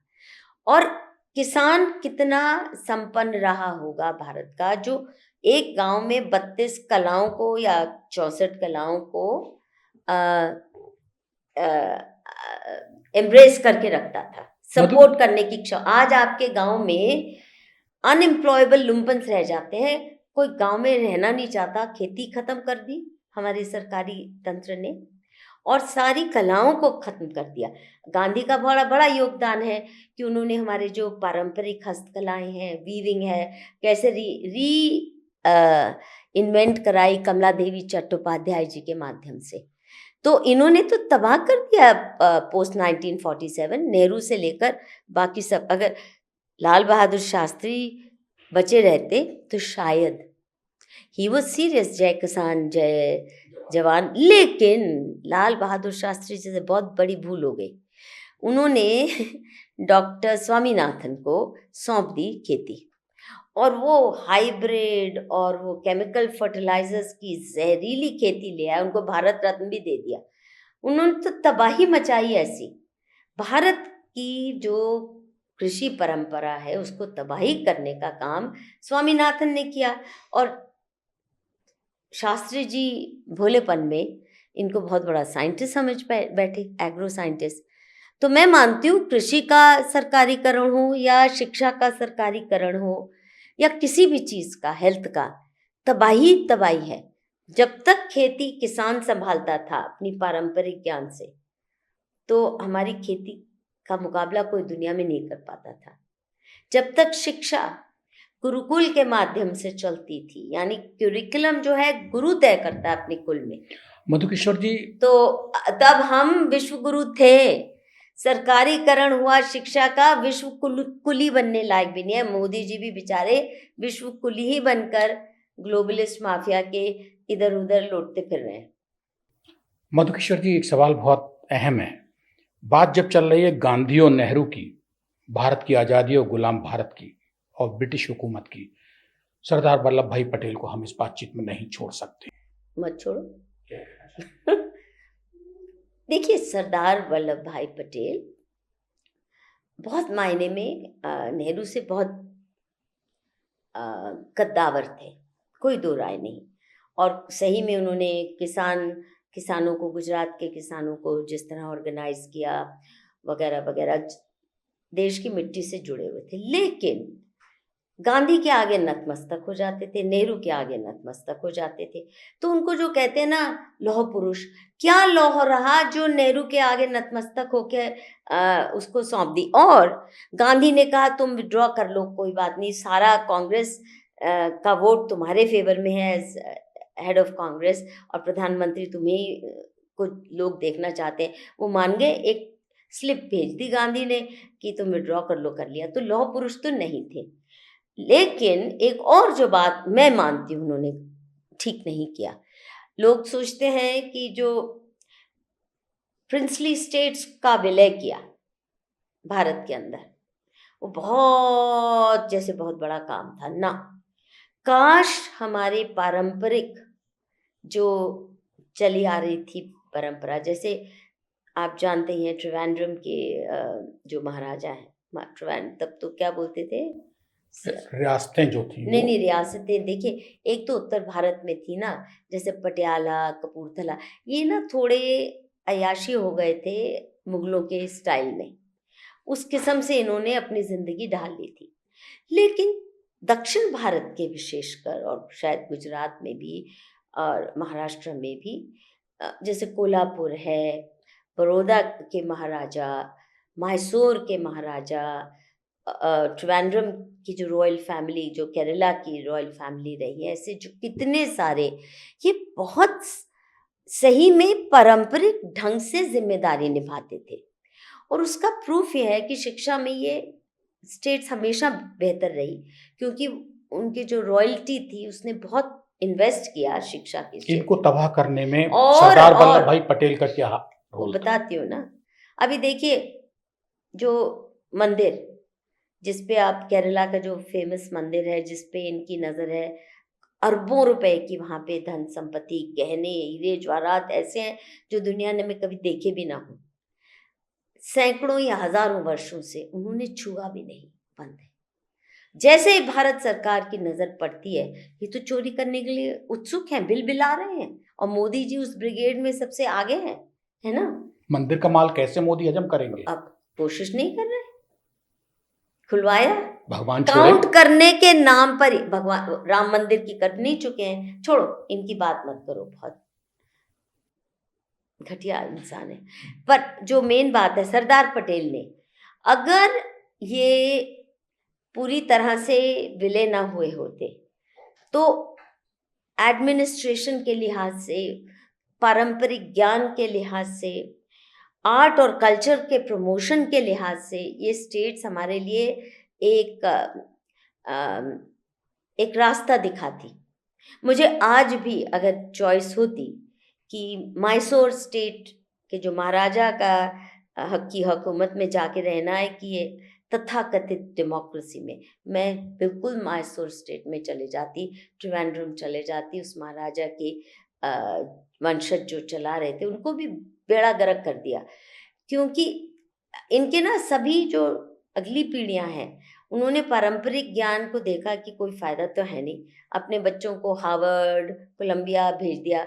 वो जब आए, जैसे जो हाल किया है हमारे बगल में सिक्किम का, है ना, अच्छा खुशहाल शांत प्रिय मुल्क था और लोग अपने महाराजा से प्रेम करते थे, नहीं चाहते थे उनको डेमोक्रेसी इन मिले। रियासतों को और कमजोर, लेकिन उनके जो प्रिंस हार्वर्ड भेज दिया उनके पिता ने पढ़ने की, तुम जरा स्मार्ट बन के आओ, हाँ, तो रियासतों तुरंत को, डेमोक्रेसी ले आए। अब गुंडा तंत्र वहां भी शुरू हो जाएगा। तो रियासतों को कमजोर करने का सरदार वल्लभ भाई पटेल ने आइडिया कहाँ से घुसा दिया? ये अंग्रेजों का था, नेहरू का था। सी दे डिडंट वांट कि ये जो लॉ है ना, लॉ के रूप में भी छोटा सा दिया भी जलता रहे कि राजा का, जैसे आज भी लोग राम राज्य की बात करते हैं, तो राम राज्य क्या, the king is a trust. अच्छा, ये गांधी समझते थे और ये बात में उनकी समझ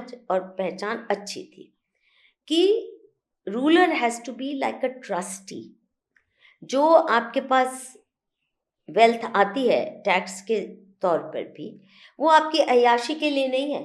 ये बिल्कुल एब्राहमिक सोच है, इस्लामिक और क्रिश्चियन वर्ल्ड की सोच है कि आपने टैक्स लिया और अय्याशी करी। हमारे यहाँ था you are a trustee of that wealth. वो वेल्थ का इस्तेमाल आपने केवल जनता की भलाई के लिए करना है। और इसीलिए सुन लीजिए एक आखिरी सेंटेंस, इस्लामी जो किले और महल बने इस्लाम के आने के बाद, वो अय्याशी से भरे हुए।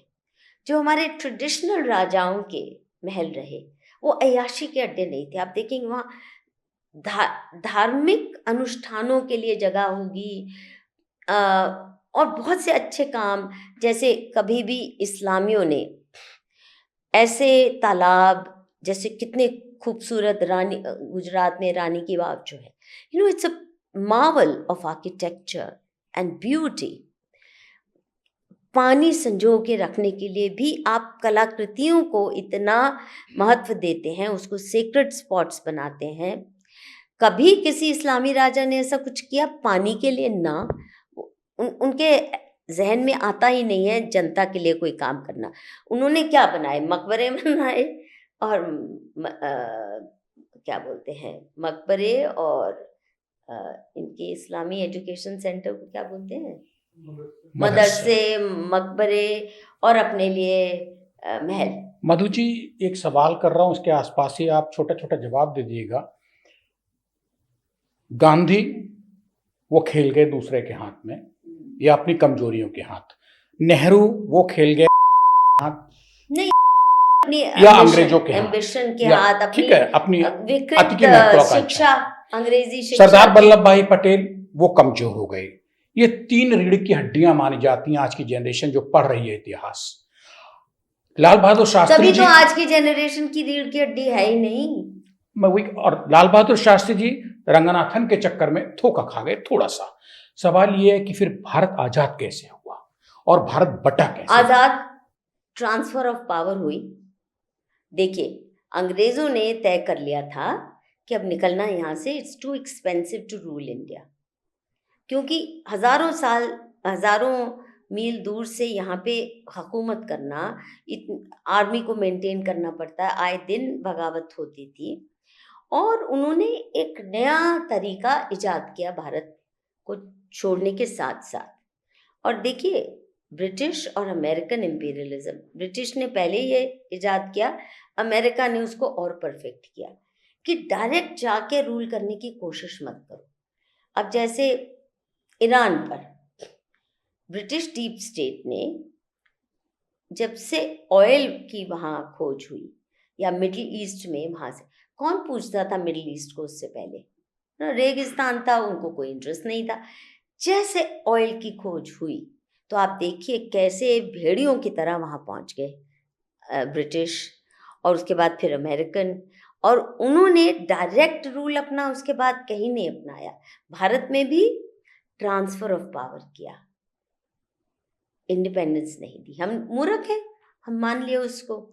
और पाकिस्तान में भी अंग्रेजी झंडा नीचे आया, यूनियन जैक, और पाकिस्तानी झंडा ऊपर गया, क्योंकि इस्लाम किसी और के झंडे के नीचे नहीं बैठता, भले ही उसकी गुलामी पर्दे के पीछे कर ले, पर झंडा नहीं। इसमें हमने यूनियन जैक को गिराया ही नहीं, आपको मालूम है। नेहरू ने यूनियन जैक माउंटबेटन के कहने पर दोनों को फ्लाई करने दिया, और उसके बाद से कोई संस्था में बदलाव नहीं आया। ब्यूरोक्रेसी वही ढंग से चलती रही, जुडिशरी उसी ढंग से चलती रही, हमारी पुलिस उसी ढंग से चलती रही। शिक्षा का जो विभत्स रूप अंग्रेजी हुकूमत दे के गई, हमारी ज्ञान परंपराओं को तहस नहस करने वाली शिक्षा और ज़ोर से चली, और ज़ोर से चली।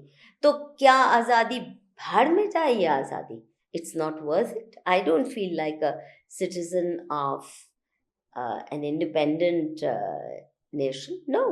हिंदुस्तान के 90s के जब धुरंधरों की बात चल रही है, तो ऐसे में मोहम्मद अली जिन्ना, इनको क्या कहेंगे?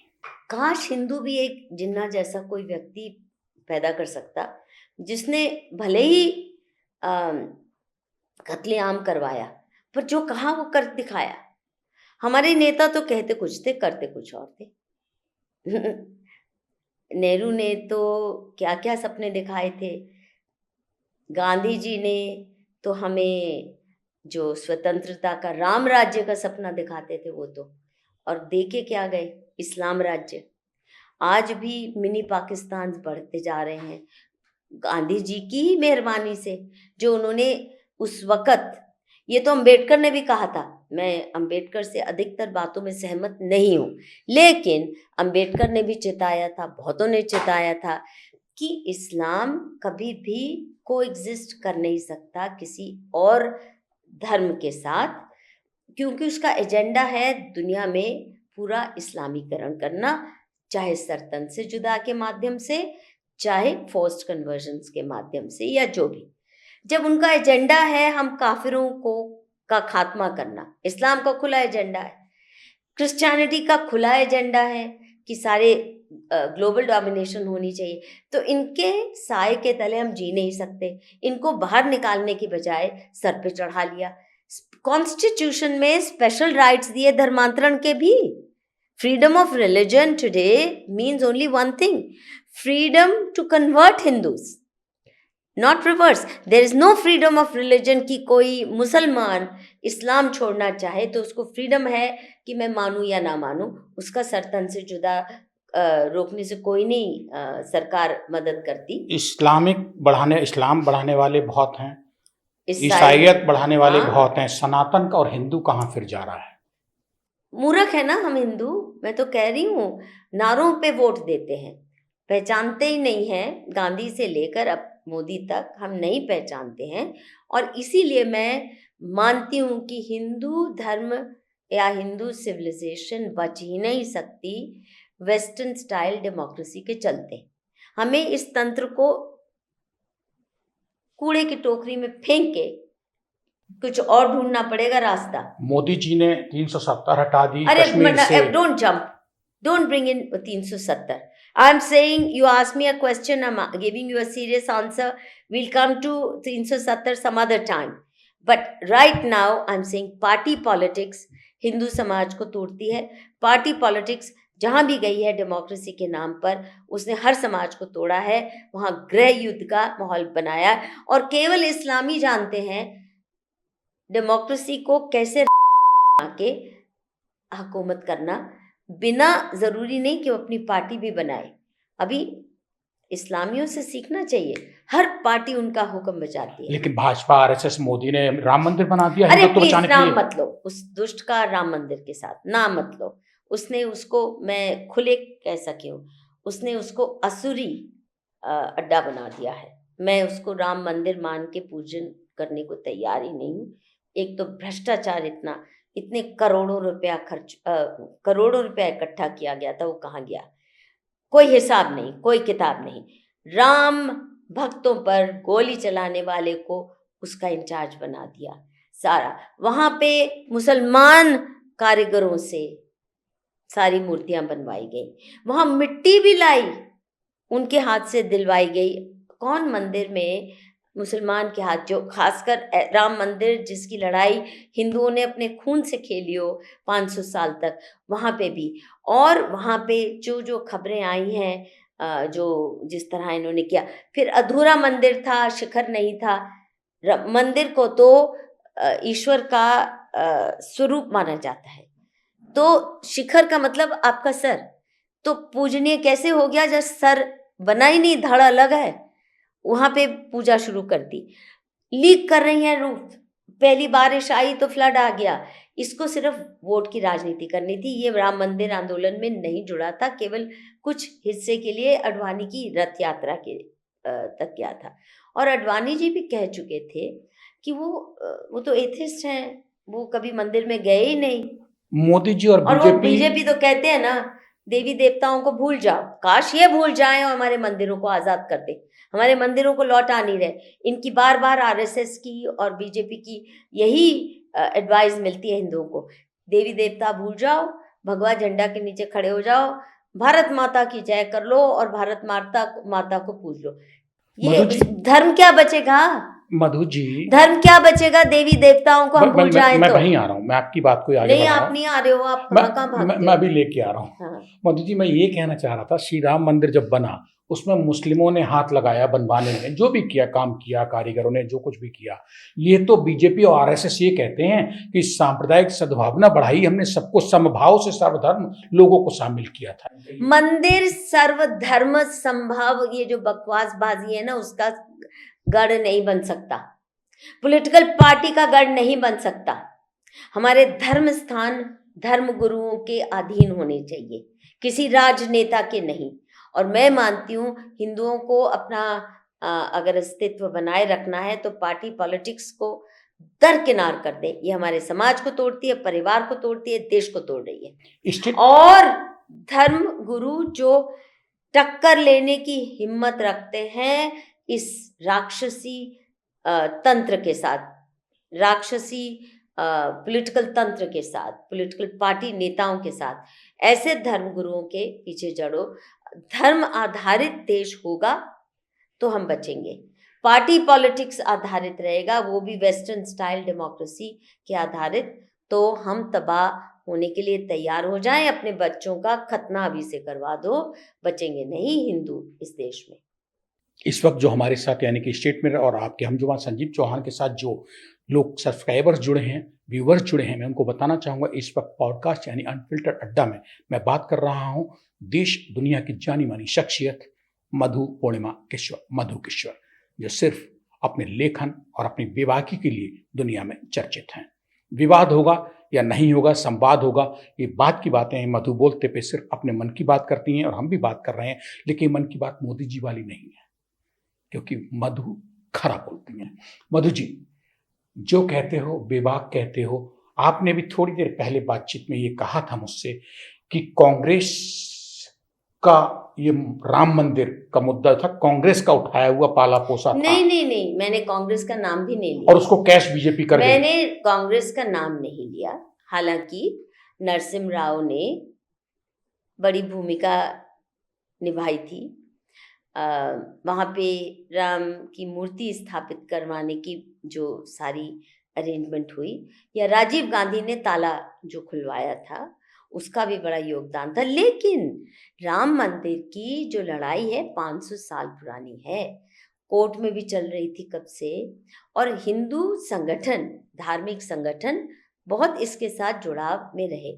और शंकराचार्य स्वरूपानंद जी और उनके जो शिष्य और अब शंकराचार्य अभी मुक्तेश्वरानंद जी प्रमुख भूमिका कोर्ट केस के मामले में उनकी रही है।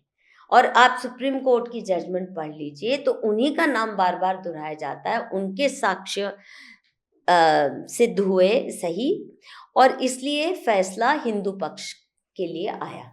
आप अभी तो जिन्ना ये इसमें बीजेपी तो पार्टी भी नहीं थी, आरएसएस बीजेपी इनमें से कोई पार्टी नहीं थे सुप्रीम कोर्ट या हाई कोर्ट के केस में, तो ये तो विरोध कर रहे थे।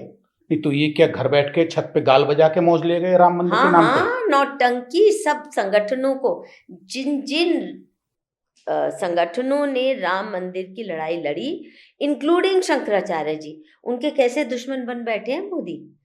इनसे झेला नहीं जाता कि कुछ लोगों को पता चल गया है वो सुप्रीम कोर्ट की जजमेंट इत्यादि के माध्यम से कि असली लड़ाई तो इन लोगों ने लड़ी। या वो जो कार सेवक जो गोलियां खाए, जो मर गए, उनके परिवार आज भी रोते हैं कि इन्होंने तो उन बच्चों की तपस्या और बलिदान को पूरी तरह से नकार दिया। वहाँ राम मंदिर के उद्घाटन के लिए कौन आए थे? फिल्म स्टार, नचनियाँ, नौटंकियाँ, अंबानी और इनके बड़े बड़े कॉरपोरेट लीडर्स।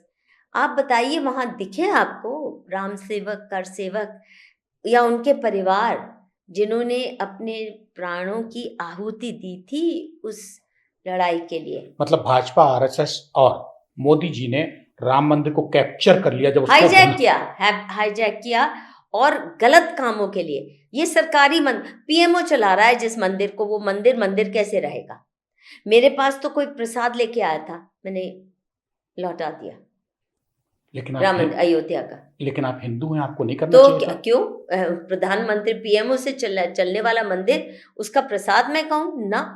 बिल्कुल नहीं, मेरे लिए वो जहर है। आप राम मंदिर का प्रसाद कब खाएंगे? जब पीएमओ का हस्तक्षेप खत्म होगा और सही में हमारे धर्मगुरु उसको दोबारा से, असल में उसको तो वो करते हैं ना, शुद्धि करनी पड़ेगी और ढंग से उसका वास्तु भी देखना पड़ेगा। इन्होंने तो वास्तु भी आप बताइए, हमारे पुरातन मंदिर, जो 2 बातें बताती हूँ। हमारे पुरातन मंदिर बहुत से ऐसे हैं जहाँ सूर्य की पहली किरण या तो ज्योतिर्लिंग पर या उस डेयटी पर पड़ती है जिसके नाम पहली किरण।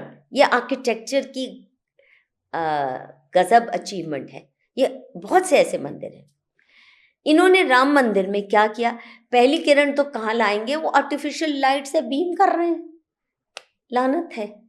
और बाहर से विदेशी आर्किटेक्ट ला रहे हैं। इन्होंने वास्तुशास्त्र के जो हमारे ज्ञाता हैं, मंदिरों के आर्किटेक्चर के ज्ञाता, उनको भी दरकिनार कर दिया ना। और काशी कॉरिडोर भी विदेशी फर्म्स को दिया। वहाँ पुराने मंदिर तोड़े, मूर्तियां ध्वस्त की, कूड़े में डाली, कबाड़ में डाली, मुसलमानों से पुराने मंदिर तोड़वाए, वहाँ पे आया उनसे। ये तो काम किया है इन्होंने काशी कॉरिडोर में, और राम मंदिर अयोध्या का भी। और सबसे बड़ा पाप, ये भी सुन लीजिए, और ये मैंने बात शंकराचार्य जी से भी स्पष्टीकरण इसका मांगा, क्योंकि शंकराचार्य जी ने जो तथ्य कोर्ट को ऑफर किए थे और बहुत बखूबी से उन्होंने लड़ाई लड़ी। उनका मुख्य ये था कि ये मस्जिद तो थी नहीं, इसको बाबरी मस्जिद कहना भी गलत इसलिए है क्योंकि ढांचा वही है, पिलर्स वही हैं, नीचे भी मूर्तियां निकल रही हैं। केवल जो गर्भगृह को हटा के वहाँ पे इन्होंने नमाज पढ़नी शुरू कर दी। ढांचा तो मंदिर का ही है, तो इसको बाबरी मस्जिद कहना भी गलत है। मंदिर ही था, मंदिर ही है, सिर्फ इन्होंने अंदर पूजा अर्चना बंद की थी और पूरे आर्कियोलॉजिकल एविडेंस थे सारे। तो चलो, हमारा 500 साल की लड़ाई के बाद फैसला हिंदुओं के हक में गया। लेकिन मोदी जी की सरकार ने क्या किया? ये शंकराचार्य जी ने मुझे बताया कि मुस्लिम पक्ष ने तो मांगा भी नहीं था कि इसके एवज हमें कोई भूमि कॉम्पनसेशन के रूप में दो। कायदे से तो उनको सजा मिलनी चाहिए थी। आप झूठ बोलते रहे और जो सच्चे साक्ष्य थे राम मंदिर होने के, उनको झुठला के आप लेफ्टिस्ट हिस्टोरियंस और डिस्टोरियंस और क्या क्या राक्षसी असुरी तत्वों को ला के मिसगाइड करते रहे कोर्ट को। तो सज़ा होनी चाहिए थी, सज़ा के बजाय 5 एकड़ ज़मीन उनको दे दी गई अयोध्या में ही, हाईवे पे। और उन्होंने उनसे तुरंत ऐलान करवाया कि दुनिया की सबसे बड़ी मस्जिद यहाँ बनेगी, दुनिया का सबसे बड़ा इस्लामिक सेंटर यहाँ बनेगा। और इस्लामियों ने फटाफट भूमि खरीदनी शुरू कर दी सारे हाईवे पे। और उनका बच्चा बच्चा आज ऐलान करता है कि इसको भी पूरी तरह घेर लेंगे और यही हाल करेंगे जो बाबर ने किया था आपके राम मंदिर का। क्यों दिया? और अयोध्या में बल्कि मस्जिद होनी ही नहीं चाहिए, राम की जन्मभूमि है। मक्का मदीना में आप मंदिर रख सकते हैं? नहीं रख सकते ना। रोम में जो उनका कैपिटल है वैटिकन, उस सिटी में आप मंदिर ले जा सकते हैं, आरती पूजा कर सकते हैं? नहीं। तो हमारे यहाँ ही दादागिरी चलनी है सबकी कि वहाँ चर्च भी होगी और मंदिर भी बनेगा। ये कौन कर रहा है, भी। क्यों कर रहा है सब? ये मैं खुल के कह चुकी हूँ और ये मेरा आखिरी बयान है। Modi is a CIA trained plant. 1993 में जब राम मंदिर का उत्थान हो रहा था, मूवमेंट का, जब राम मंदिर उत्थान अपनी पीक पे शुरू हुआ था, तो ACYPL एक CIA की संस्था है। CIA जो अमेरिकन एजेंसी है, हाँ CIA की, उसका खुला एजेंडा है कि वो ग्लोबल लीडर्स को ट्रेन करती है, यानी ऐसे नवयुवकों को पिकअप करती है, हैंड पिक करती है जिनमें वो पॉलिटिकल पोटेंशियल देखते हैं। फिर उनको ट्रेनिंग देकर किसी को प्रधानमंत्री, किसी को प्रेसिडेंट, किसी को कहाँ कहाँ बिठाया। ACYPL में चले जाइए, आपको मोदी जी का नाम दिखेगा कि उनके प्रोडक्ट हैं। नुपुर शर्मा को ट्रेनिंग दी है, सुधांशु चतुर्वेदी को ट्रेनिंग दी है ACYPL ने। अच्छा, अब 93 में आप सोचिए, सीक्वेंस देखिए। 1993 में ACYPL इनको पिकअप करता है। ACYPL थोड़ा सा आम नागरिक के लिए भी थोड़ा खोल के बता दें। तो मैं ये खुल के कई बार कह चुकी हूँ और इस बात का एहसास मुझे भी कुछ हाल ही के वर्षों में हुआ। Just connecting the dots. और कनेक्टिंग डॉट्स की मजबूरी भी क्यों आई? क्योंकि इतना हिंदू विरोधी इनका टेन्योर रहा। हर काम में इन्होंने हिंदुओं के मुंह पर उनको क्रश किया हो, अंदर से घोंपे हो छुरियां। कठुआ का मोदी के बारे में, मोदी ने कठुआ कांड के ऊपर जो मैंने 640 पन्ने की पेज पढ़ी, आपकी रूह कांप जाएगी अगर आप देखें कि ISI एजेंडा पे उस लड़की को मरवाया, मुसलमान लड़की को, महबूबा मुफ्ती की सुपरविजन में। और ये ISI का प्लॉट था कि अब हिंदुओं पर मर दो, कि इन्होंने मंदिर में ले जाके छोटी बच्ची को किया, फिर उसका मर्डर किया। और PMO का और मोदी का पूरा सहयोग रहा उस ISI के प्लॉट में जो महबूबा मुफ्ती एग्जीक्यूट कर रही थी। 640 पन्ने की मेरी किताब है। मतलब मोदी की कनेक्टिविटी जो है, लिंक्स वो ISI से। मैं कई बार कह चुकी हूँ, मुझे शक होता है कि कहीं मोदी का दफ्तर PMO ISI तो नहीं चलाता, जैसी हरकतें करता है हिंदू विरोधी। तो जिस कम्युनिटी ने आपको सर आंखों पर बिठाया हो, आप उसके मुंह पर आप उसको काटते बांटते रहे। कभी भीमराव अंबेडकर के नाम पर SC ST OBC MBC CBC क्या क्या नहीं कर रहा है ये खेल और काटने का काम। और हिंदू जो भी एजेंडा है, उनकी 3-4 मांगे रही हैं। धर्मांतरण को रोको, डेमोग्राफिक इन्वेजन को रोको, हमारे मंदिर हमें वापस दो, हमारी शिक्षा पद्धति को डिटॉक्स करो। ये बहुत ही हिंदू विरोधी है, हमारी सभ्यता को कुचलने वाली ये सारी शिक्षा पद्धति है। कितने ऐसे जो लिस्ट ऑफ डिमांड्स हैं। और ये सर तन से जुदा रोको, जिस तरह हमारी बेटियां उठा रहे हैं, केवल बांग्लादेश और पाकिस्तान में नहीं, यहाँ पे जो हो रहा है उल्टा कर रहा है, उनका सपोर्ट। गौ हत्या को रोकने के बजाय गौ हत्या बढ़ी है, बीफ एक्सपोर्ट बढ़े हैं। तो इन सब बातों से तो जाहिर है डॉट्स कनेक्ट करने शुरू किए मैंने कि ऐसा व्यक्ति जो हिंदू वोट के साथ हिंदू हृदय सम्राट का नाटक रच के आया हो, अपने ही वोट बैंक से विश्वासघात क्यों करता है? चुनाव के वक्त क्यों इसको हिंदू याद आते हैं और मंदिर में जाके तिलक लगा के नौटंकी 50 कैमरों के सामने पूजा करने की नौटंकी करता है। तो तब खंगालते खंगालते पता चला कि मोदी जी तो CIA ट्रेन्ड प्लांट है। CIA ट्रेन क्यों कह रही हूँ?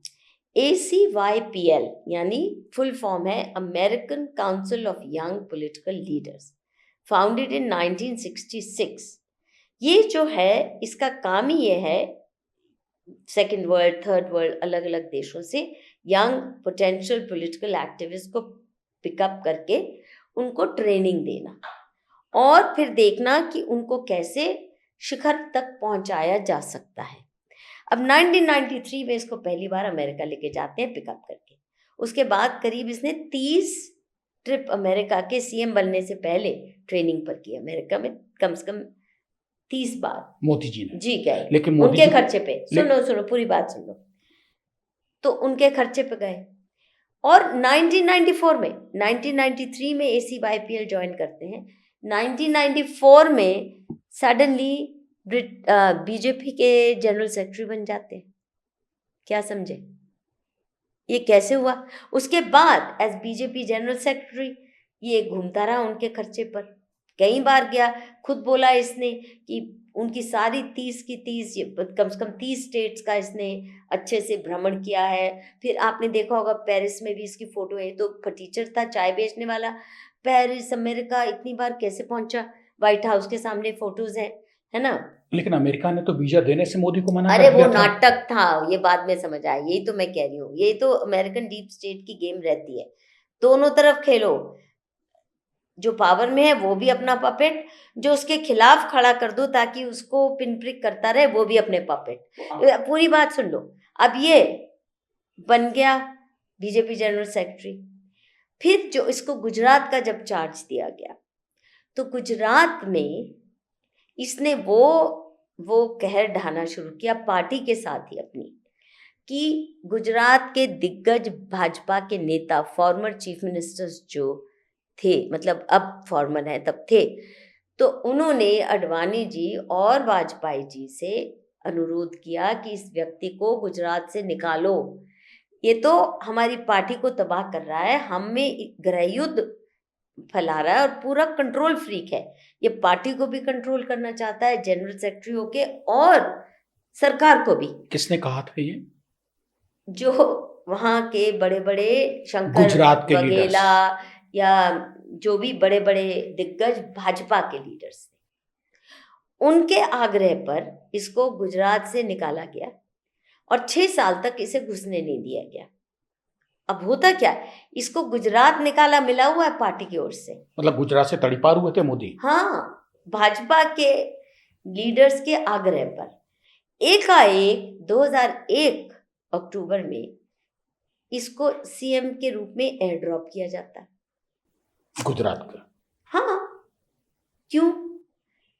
और ना तो वाजपेयी से पसंद करते थे, ना गुजरात का कोई लीडर इसे पसंद करता था। सभी इसके कुछ चेले चपाटे चमचे छोटे लेवल के रहे होंगे, पर जो दिग्गज थे वो सब इसके विरोध में थे। इसको निकलवाया था, ये CM बन के पहुंच गया। तो इसका मतलब कहीं से तो हुक्म आया होगा, वो अंदरूनी इच्छा तो किसी की नहीं थी। ना दिल्ली में कोई दिग्गज नेता इसको चाहता था, ना गुजरात के नेता चाहते थे, फिर भी ये CM बना। मधु जी, आप तो ये डीप स्टेट का प्लांट। अब उसके साथ साथ ये, let me finish this and then I think for today will wind up. उसके साथ साथ इसका विरोध किसने शुरू किया? इसका विरोध शुरू किया सारे लेफ्टिस्ट, फॉरेन फंडेड NGO से जुड़े हुए लेफ्टिस्ट, टीस्टा सेटलबार्ड, हर्ष मंदर, इंदिरा जयसिंह, ये जो सारा गिरोह है, हर उस इशू को ले लेता है, हर उस कानून को पुश करता है जो हिंदू समाज को तोड़े। ये मिशनरी फंडेड सारे एक्टिविस्ट हैं, इनके सारे NGOs जो हैं फॉरेन फंडेड, मतलब मेनली कन्वर्जन माफिया जो है, ग्लोबल कन्वर्जन माफिया, उसके द्वारा प्रॉप्ड अप है ये सारे NGOs। ये इसके विरोध में इसलिए खड़े किए, ये भी फॉरेन फंडेड है, मोदी भी ACYPL का CIA ट्रेंड एक्टिविस्ट है जिसको चीफ मिनिस्टर बनाया। अब क्या उनका गेम प्लान अब समझ आता है, पहले समझ आने में टाइम लगा।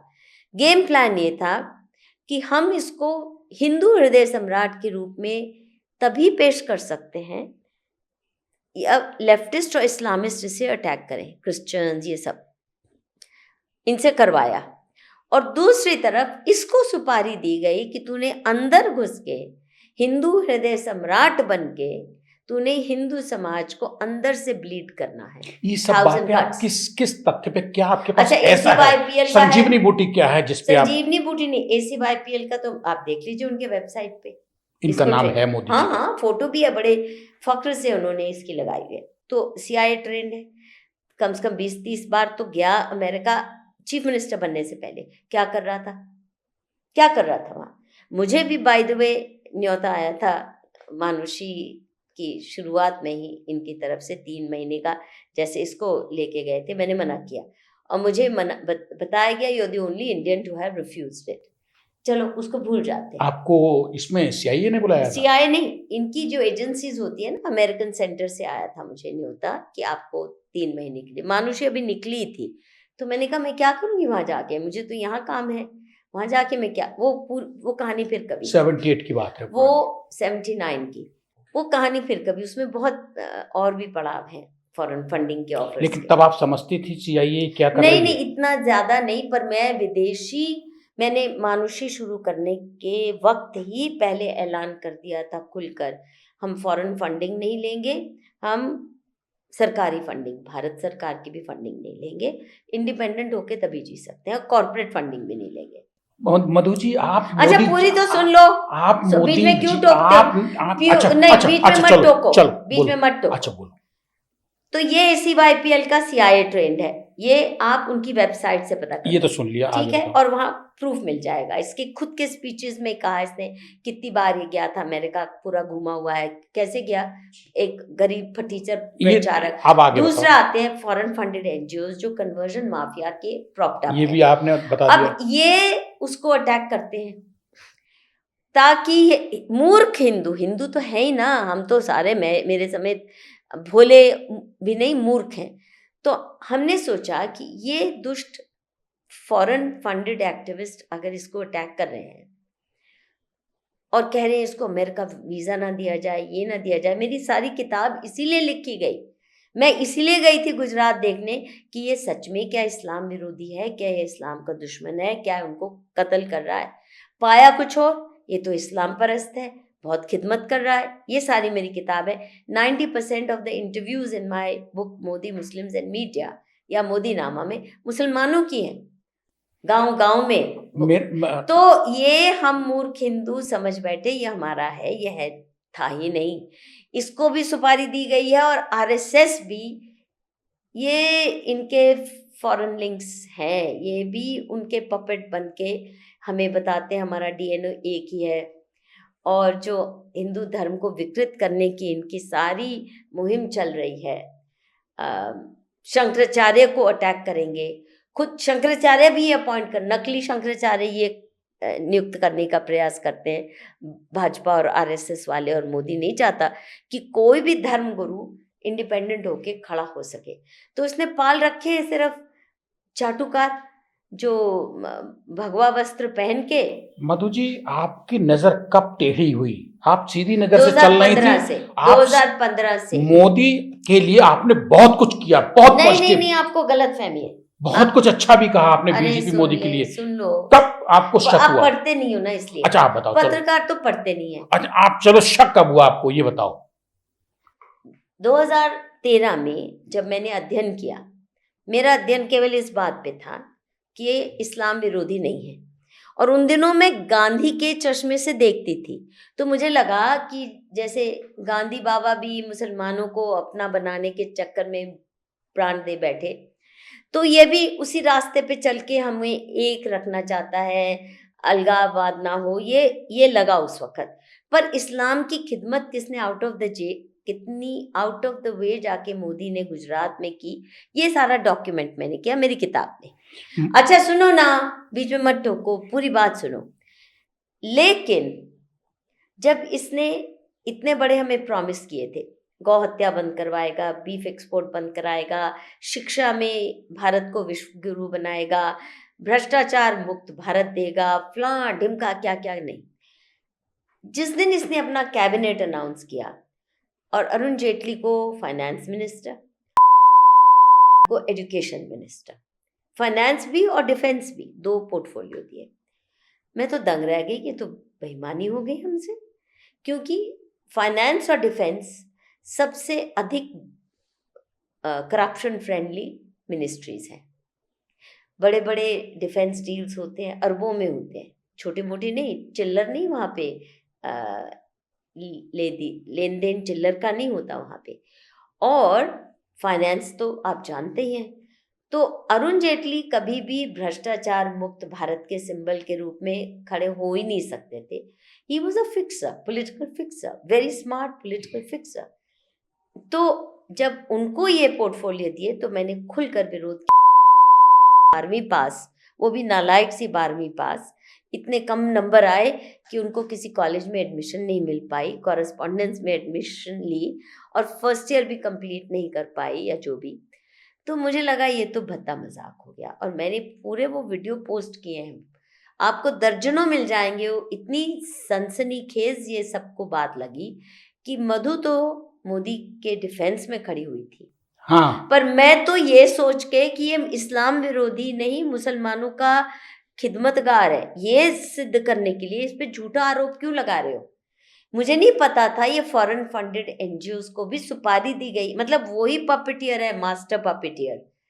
इसको हिंदू हृदय सम्राट बनाना है। हालांकि ये अंदर से हिंदू समाज को खोखला और खत्म करने के लिए ट्रेन किया गया है मोदी, मैं खुल के कहती हूँ।